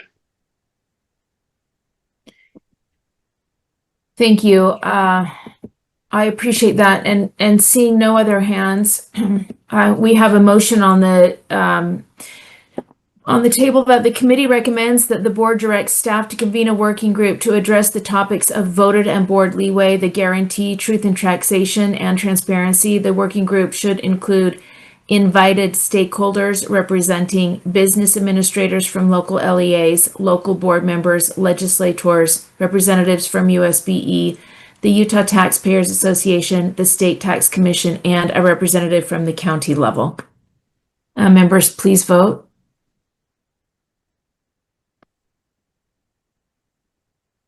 Yes. I should Yes. say, if we're going to do, I'm looking for hands on the screen. Those in favor, say aye, or those in favor, Aye. and those opposed. All right, that passes unanimously with, is Member Bogus here or is she absent? Sorry. So far, I'm opposed. Thank you. With Member Bogus opposed. Thank you very much. Appreciate that, members. Let's move on. You know what? What time is it? 11:19. Okay. That's kind of a lot for everybody to wrap their heads around. Let's take a pause. Let's take a break for 5 minutes and come back at 11:25 and start up with our next agenda item. Does that sound good? Pause for. I'm happy to saunter. Okay. Thank you. We'll see you at 11:25.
It's 11:25. Let's just give another 30 seconds or a minute for folks to get back into their seats here.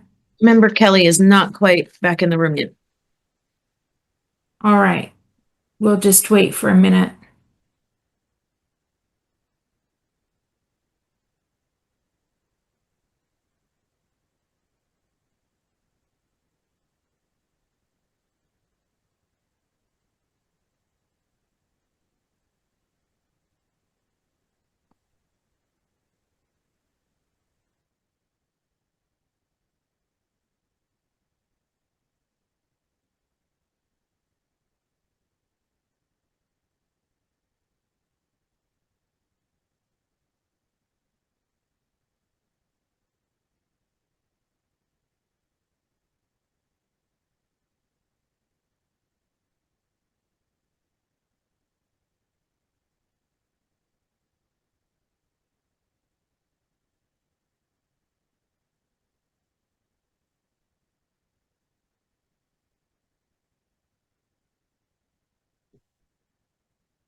Hey, Cindy,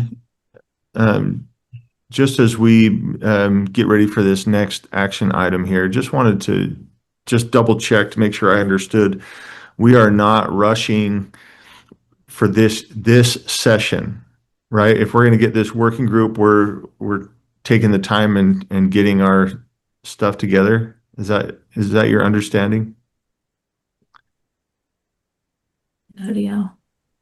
My understanding is along the lines of what Dale had said earlier, which is, if this working group meets together twice and they're so familiar with the issues that they can recommend change timelines or definitions that could help this process, and they can do it for this session, get that to us, great. But if they can't and they say, we need a year, this is for next year, Okay. then that's certainly understandable considering the complexity. Right. I'm hesitant to put that kind of pressure on staff and that list of individual representatives, right? That for them to just come up with something that Yeah, I'd hate for them yeah. to rush. It certainly is concerning that how late we are already in the year, considering the session starts in January. So it's probably more likely than not it would continue on. But they also have much more expertise than I feel I do in this space. Sure. And they may be able to say, look, if these three things were changed, this could go a lot more smoothly in the future. Yeah. Okay. Let's go ahead and get started. Let's go to item 3.3. Is this the one we needed to move to next month?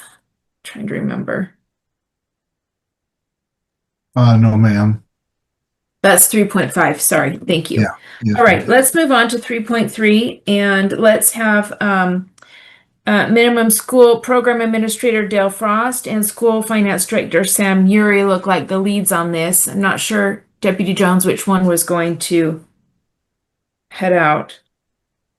Well, so this one is the state fiscal year 2025 discretionary carry forward balance status, and then the request of board member Earl for $50,000 of federal mineral lease funds to support the Utah Community Math Initiative, which is what Ms. Jones spoke to during the thing. So that's actually me and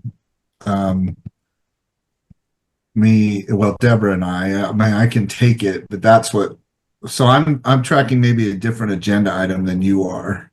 Yeah, so the math is 3.3, right? And is 3.2 was the voted board and local member. So maybe that's what we already covered. Yeah, so we covered 3.2. So now we just need to work on the math. Yeah, so now we're on 3.3. My Okay. we're on 3.3. Is that right, Cami? That's correct. Yep. Okay, so then that actually would be you and Assistant Superintendent Deborah Jacobson both, correct? Right. And so that's so there's the $50,000 request by board member Errol for your consideration. You know, and based on the balances available within the discretionary funds, this shouldn't be a problem as far as, you know, well, it's allowable under federal mineral lease because it is a research project by definition. And with that, if there's any other questions or concerns of me or Deborah, we can proceed at your direction in the committee. Okay. Members, any questions or concerns or motions? I have a question real fast. Please. And maybe I missed this, I apologize. But what's the I don't know, the agenda? Who's the organization running this? Some of these math people have come up with some pretty kooky stuff lately, and they call it math instruction and math training and math symposium. Who's running this thing? I think that she gave us a packet last board meeting that had some of that information in it.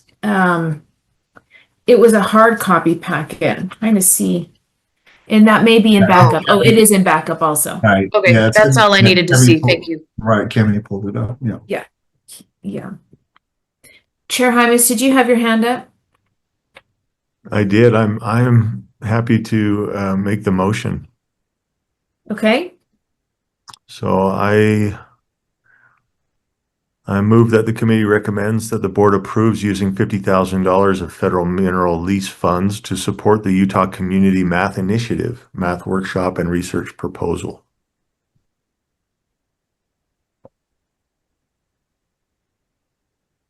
Okay.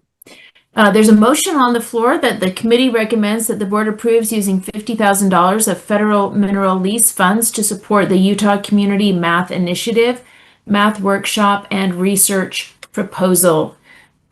Questions or comments to the motion, members?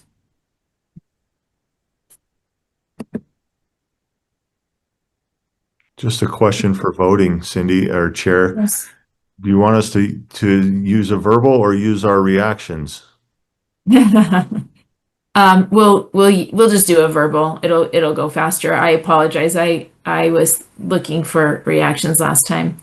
I have a question. I just want to make sure I clarify. This is not associated to any one university. This is a variety of people across the nation who have been looking at these ideas as to how to get parents more involved in math and the math that kids are working on, and how to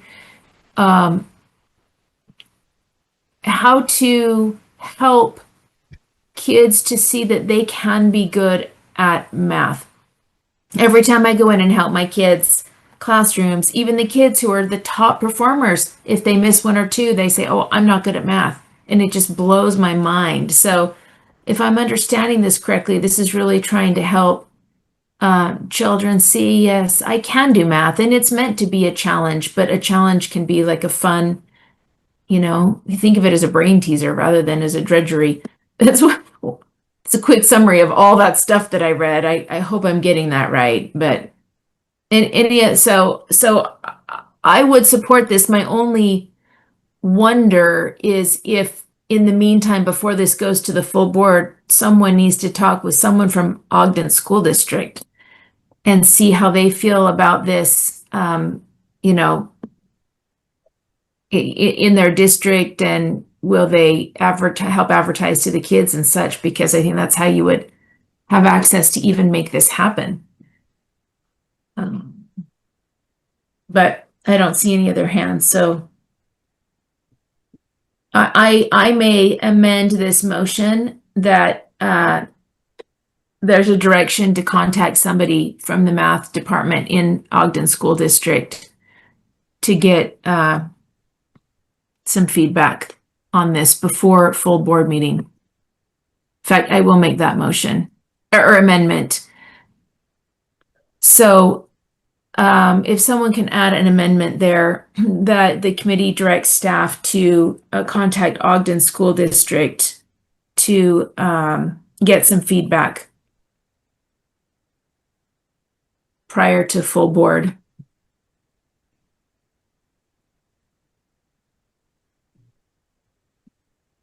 Seeing no hands, members, let's vote on the amendment. Speak up if I missed you, members, on the amendment. Matt, Chair Hymas. Yeah, please. I'm just wondering, some of these, when the committee asks or directs staff to do something before full board meeting, sometimes it doesn't require an amendment, and I understand we could have voted by now, but if there's a staff member that you know of that Scott knows of that says, yeah, we can get some answers for you. I guess the reason I bring this up is I'm not sure. You're just asking one of our staff members to call Ogden School District and say, tell us about your experience with the Utah Community Math Initiative. Is that what I'm hearing? Or your feedback, because this is specific to Ogden School District. This is only going to be done in Ogden School District. Right. And so what do you mean their feedback? What are you trying to gain, I guess? Well, from my understanding is that there's part of this is for advertising and such. Are they going to be supportive, and is this something they would like to see come to their district? I see. I would love it if it came to my district, but I think it's important just to do a touch base and say, hey, we're, as the state board, supporting something specific to your district. Yes, before we drop $50,000, we want to know if they even want it. Yeah, how do you feel about this? Yeah. That's helpful. Thank you. And I don't know that we necessarily need to include that in the motion, because it would just be information that would come to the full board, not part of directing the board or the board approving. So maybe we just can ask for that to happen as a committee and not have it be part of a full motion to the board. And I appreciate that comment. Is that where would you prefer to go, Chair Hymas? Well, I'm not preferring anything. I'm just thinking, like, I could call them. You could call, you know what I mean? Like, any one of us could call them and just say. Respectfully, can I interrupt? I'm sorry. Raised hand. Please, Member Boggess. I think it does need to be in the motion, because there are times that we are denied access to information because it was not in the motion. Okay. So I think it does need to be in the motion, because then we get the whole run around and we have to wait 6 months to even ask a question because the form wasn't filled out correctly, or we changed the form, or we didn't use the form that was approved 2 days ago and never sent to anybody. I think it does need to be in the motion. Otherwise, it gets backlogged in a space. And so, if we want to take our other processes and loosen that up so we don't have to email 59 people to get a question answered, then I think that would be fine, but that's typically not how it works. So I would support the motion. I think it does need to be in there so that we have that done in that space. That's just my opinion. Thank you. I appreciate that. Let's do two separate motions. Let's have the motion here that's written, and then let's say get feedback to bring to November board meeting.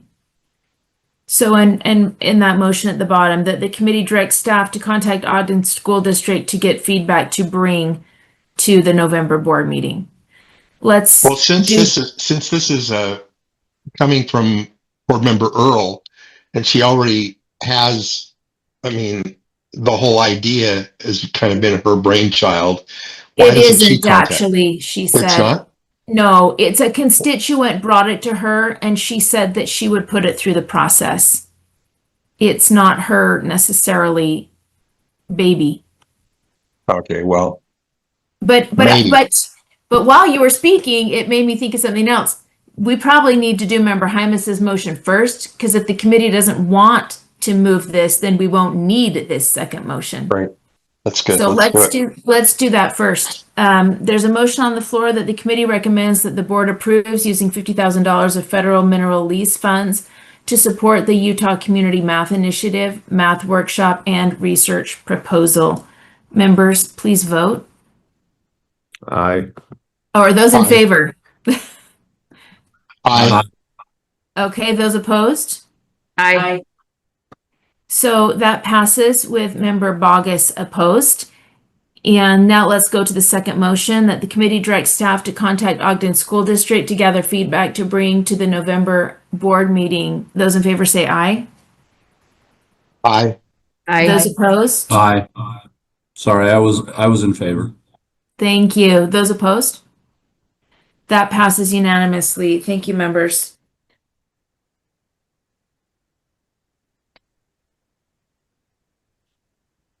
We have a few information items that we are going to move through. We don't have any big in-depth reporting to my understanding, but just some quick updates. We have item 3.4, UTREx daily data collection update.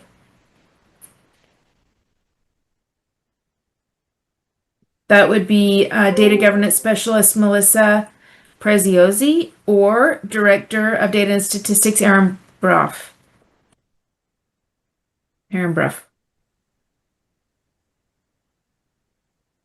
Oh, it's a busy day. It is. We are, and I'm just trying to pull up the information right now on the side. The deadline for the October 1 data submission is Monday, October 6th. We are in the process right now of cleaning up a number of like last minute issues. I'm just pulling up the report and waiting for it to finalize right now on the side. But just note that there is no extension to the October 1 data submission because of the federal government. No, sorry. I had another phone call and my mind's slightly scrambled. Because of the Utah state law, which says we need to submit this information to the governor's office and the legislature on the 15th. And so again, there is no extension past that day. As of right now, we have, again, looking at the report, let's see. We have 140 that are completed. I've got 4 that are running currently right now. And then there are, in addition, there's 5 others that have completed in that. So we've got 145 completed and they've submitted their process. And so we're working through it. There's some email flurrying on the site, so I apologize. Trying to work to listening to this is a couple of issues that are popping up right now on missing numbers that we're trying to get down to. So just for your information, though, the UTREx process is coming through. Again, deadline is Monday. As soon as it comes in and completes at 5 o'clock on Monday, then we go through that process of basically it's a ETL. We transfer that information over to our longitudinal data system. And then we set those numbers and start rolling those out. So both our government gets this, and then we start doing the head counts and all the other components that are attached to it. So that's where we're at. I see Scott has his hand raised. Thank you, Deputy Jones. Yeah. So, Chair, at your direction, I'd just like to expand on what Aaron just said.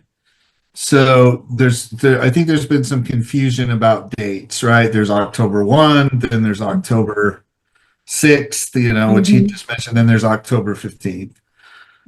So in the past, before the legislation that he just quoted was made, which is basically, no extensions, in order for us to meet the October 15th deadline, so before that legislation was enacted, we do the October 1 counts. We'd say, hey, certify by this date. But then we would continue to grant extensions or in order to help the LEAs correct data.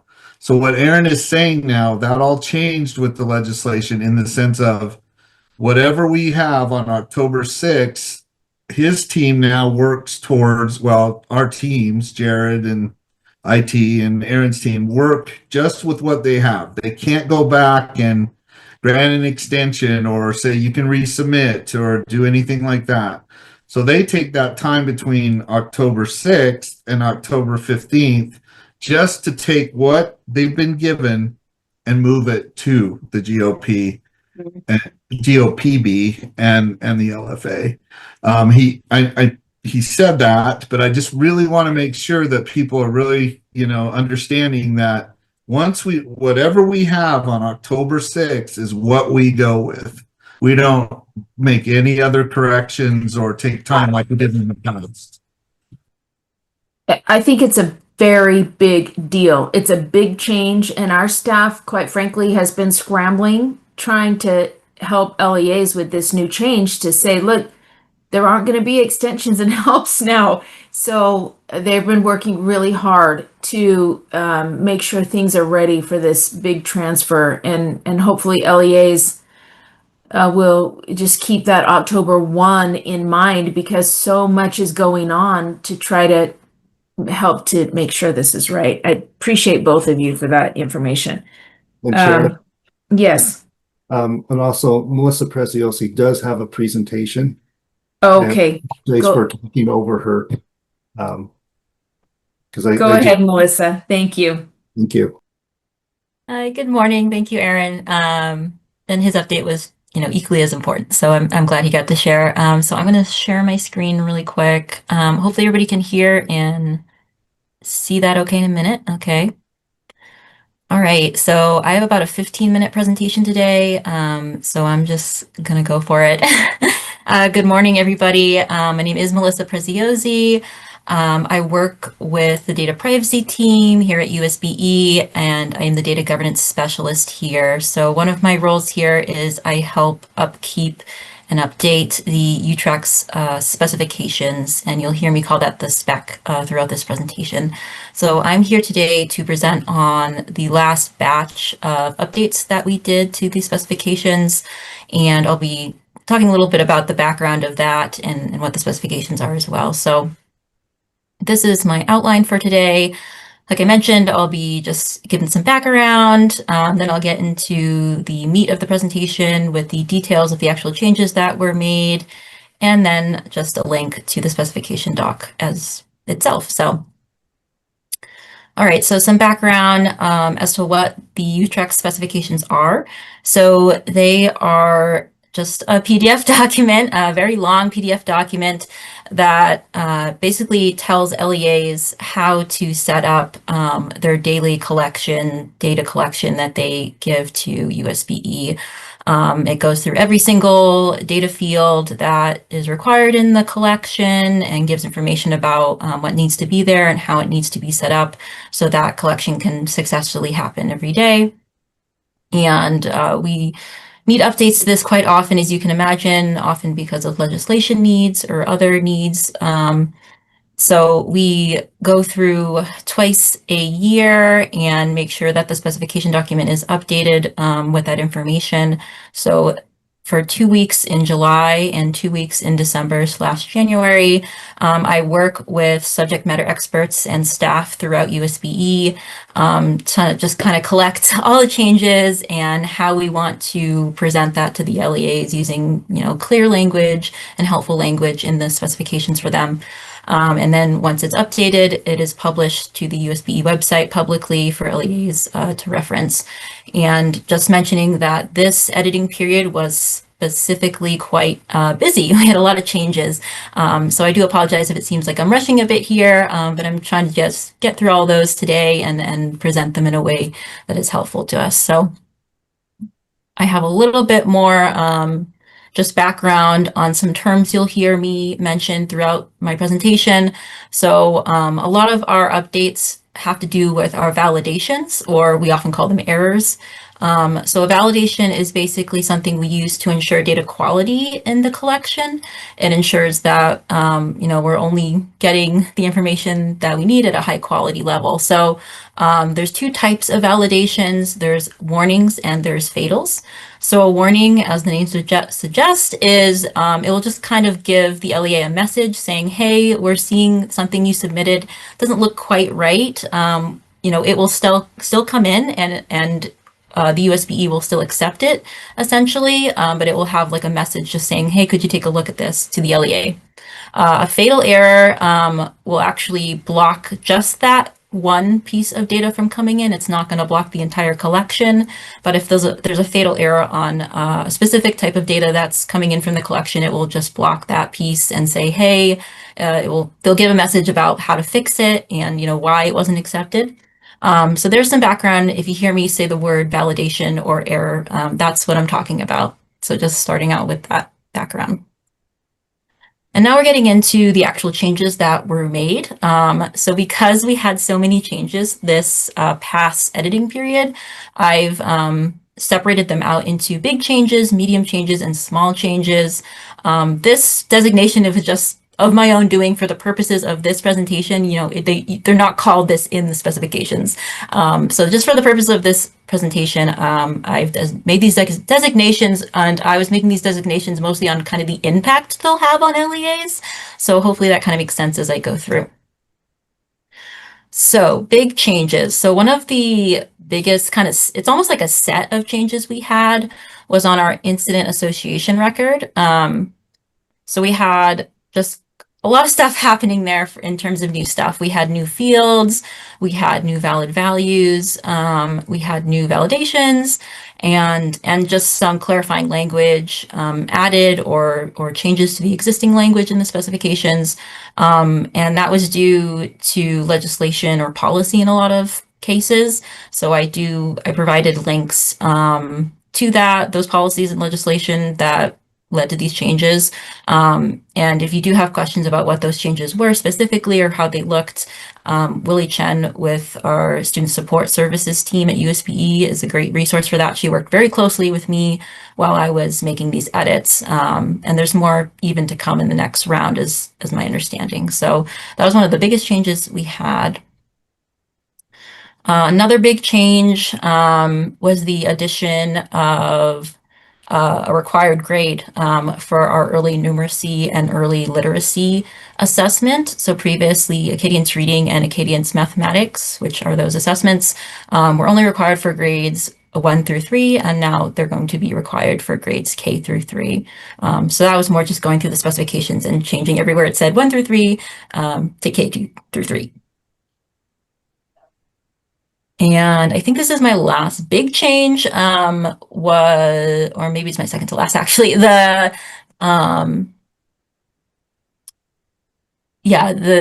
So we are, collection, sorry, the top is like blocked on my screen. The collection of cactus IDs on our SCRAM records. So our SCRAM records are our special education records, essentially.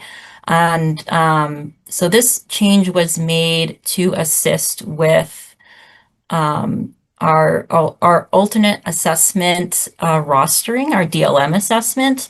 So previously, getting teachers who needed to test their special education students with that assessment, creating those rosters, was quite a manual process, and it wasn't as intuitive or easy to do as other state assessments, because a special education teacher or whoever is going to give the student that assessment, it wasn't always like a clear connection between those two, the child and the teacher, because it's not always based on course, which we can do with other assessments, but we just couldn't do it with DLM.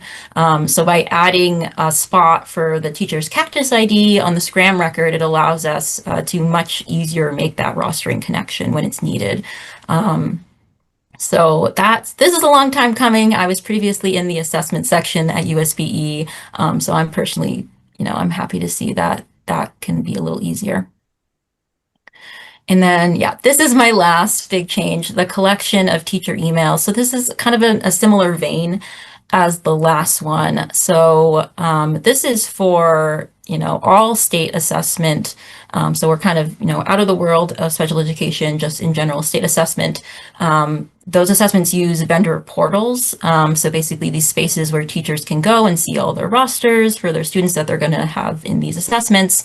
And previously, it was just really hard to get the work emails or the school emails of teachers. And that's how we needed to set up these portals. So there's now a spot for the work email of a teacher that we'll have in UTREx, and that will help with that rostering as well. So I think that's the end of my big changes. I have a couple medium changes. So this one was more a change in kind of formatting or semantics in the specifications. It wasn't really a technical change. Essentially, there are already fields in the specifications that USBE just hasn't used for several years. And they were just listed as optional, but it was, the staff at USB just felt like that wasn't really like an accurate depiction of what those fields were. They're not, I guess they are optional, that you can submit them, but in truth, like LEA, USB didn't need them anymore. So we felt it was better to call these deprecated. So we changed the wording there to deprecated rather than optional. And then also more scaffolding. We added a appendix to the end of the specifications where it lists all these deprecated fields and the date they were deprecated, and has an area of the explanation of, why they were deprecated. So that was kind of a formatting difference. We have a new valid value for exit code. So a valid value, if you're not familiar with what that is, it's basically just like a new option for a specific field in UTREx. So you can think of it as like a new menu item at your favorite restaurant. It's just another option that will at USBE accept if submitted through UTREx. So in this case, the exit code field now has a new valid value of AS, and that's going to represent adult ed student, for whom the LEA will retain responsibility and continue to provide special ed services. And that was just a situation that was happening often enough that it needed its own exit code field, and it previously did not have it. All right, so that was all the big changes and the medium changes. So for the small changes, unfortunately, I just don't have time in this presentation to go through every single small change. But you will notice most of these are edits or changes to validations. Almost all cases, these have something to do with validations that existed and they just needed to be updated or changed or removed. So that's what's happening with these. And you have the slides in backup, so you can certainly look at them on your own time. And if you do have any questions, please feel free to reach out, and I'm happy to talk about any of these, or lead you to somebody at USBE who can help answer a question. All right, so that was pretty much all I had for today. This is just a link to the specification document, which, as I mentioned, is publicly available on the USBE website. And that's all I have. My name is Melissa Preziosi. Thank you so much for your time today, and I'm happy to follow up with anybody about this at any point. Thank you. Thank you, Melissa. We appreciate all of that information, and you do a lot as changes are made. We have to keep up on a lot of changes too, and it looks like you're constantly in flux there, and we appreciate that. Members, this meeting is scheduled until 12:15, so we'll take any questions for Melissa if there are any. If not, we are skipping item 3.5 and pushing that until next month because some additional changes I think needed to be made there. And then if there are no questions, we'll move straight to our last two items, which is 3.6. And we have two under there. Melissa, you did such a good job. I don't see any hands. So thank you. I appreciate you. Let's go to item 3.6 for recognition of progress. Deputy Superintendent Jones. Yeah, so just real quick, Madam Chair, want to recognize, and it relates to just Melissa's presentation.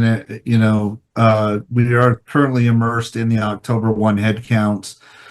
So recognizing our IT and data and statistics staff for their concerted efforts and just hard work and trying to support the LEAs and getting to what right is with the submissions, because as we know, they're just so critical to ensuring accuracy in our funding levels, and based on those counts. And it's been a challenging process this year. So I just want to shout out to them, and then two, recognize the LEAs for their concerted and genuine efforts to ensure accuracy and reliability as they try to meet the submission deadlines and do those types of things. I know there's a lot of, I would say the key take, everything Melissa gave us is so critical and so important, but hopefully it allows you as committee members and board members to see just how complex is the coding and how necessary it is to ensure that our LEAs have sufficient systems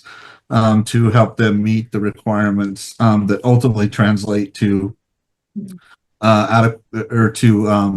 equal funding levels for students. So with that, at your direction, ma'am, we can just summarize items 6.1 and 6.2. The summaries are available in there.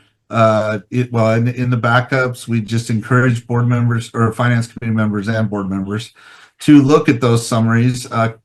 Christina, of course, is here for any questions or concerns related to the summary of the PMR on USIMS. And then Rebecca can, speak to the PMR or the summary on Utah grants. But you may want to just, because we do have a little bit of time, go ahead and recognize Katrina and, just have her summarize the summary. So, yeah. Certainly. And I really do appreciate you mentioning with some of these changes. It is a heavy lift both for our LEAs and for our staff, and I really appreciate you noting that, and grateful that we are here to give support. Katrina and then Rebecca, do you have just a quick summary or note of any of the big new things we should be aware of right now before we end? Apologies, I'm losing my voice. However, I just wanted to show our quick one-pager and give a quick update.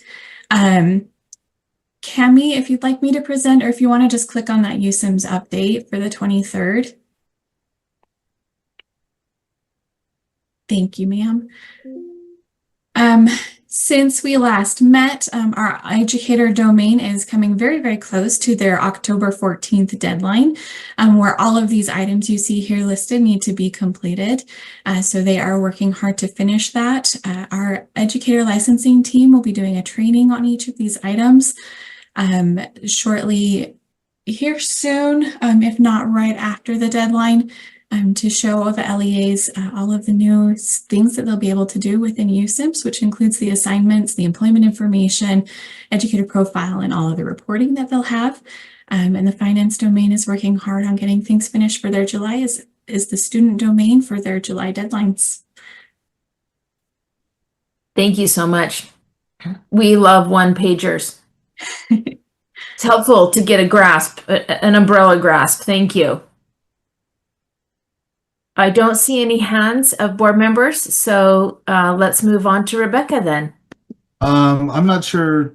I might have misquoted. I don't think Rebecca's here in the room with us, but if Cami will just pull it up, I'll take that. Okay. So here's, lots of good movement with Utah grants. As you know, this is a system that we implemented several years ago.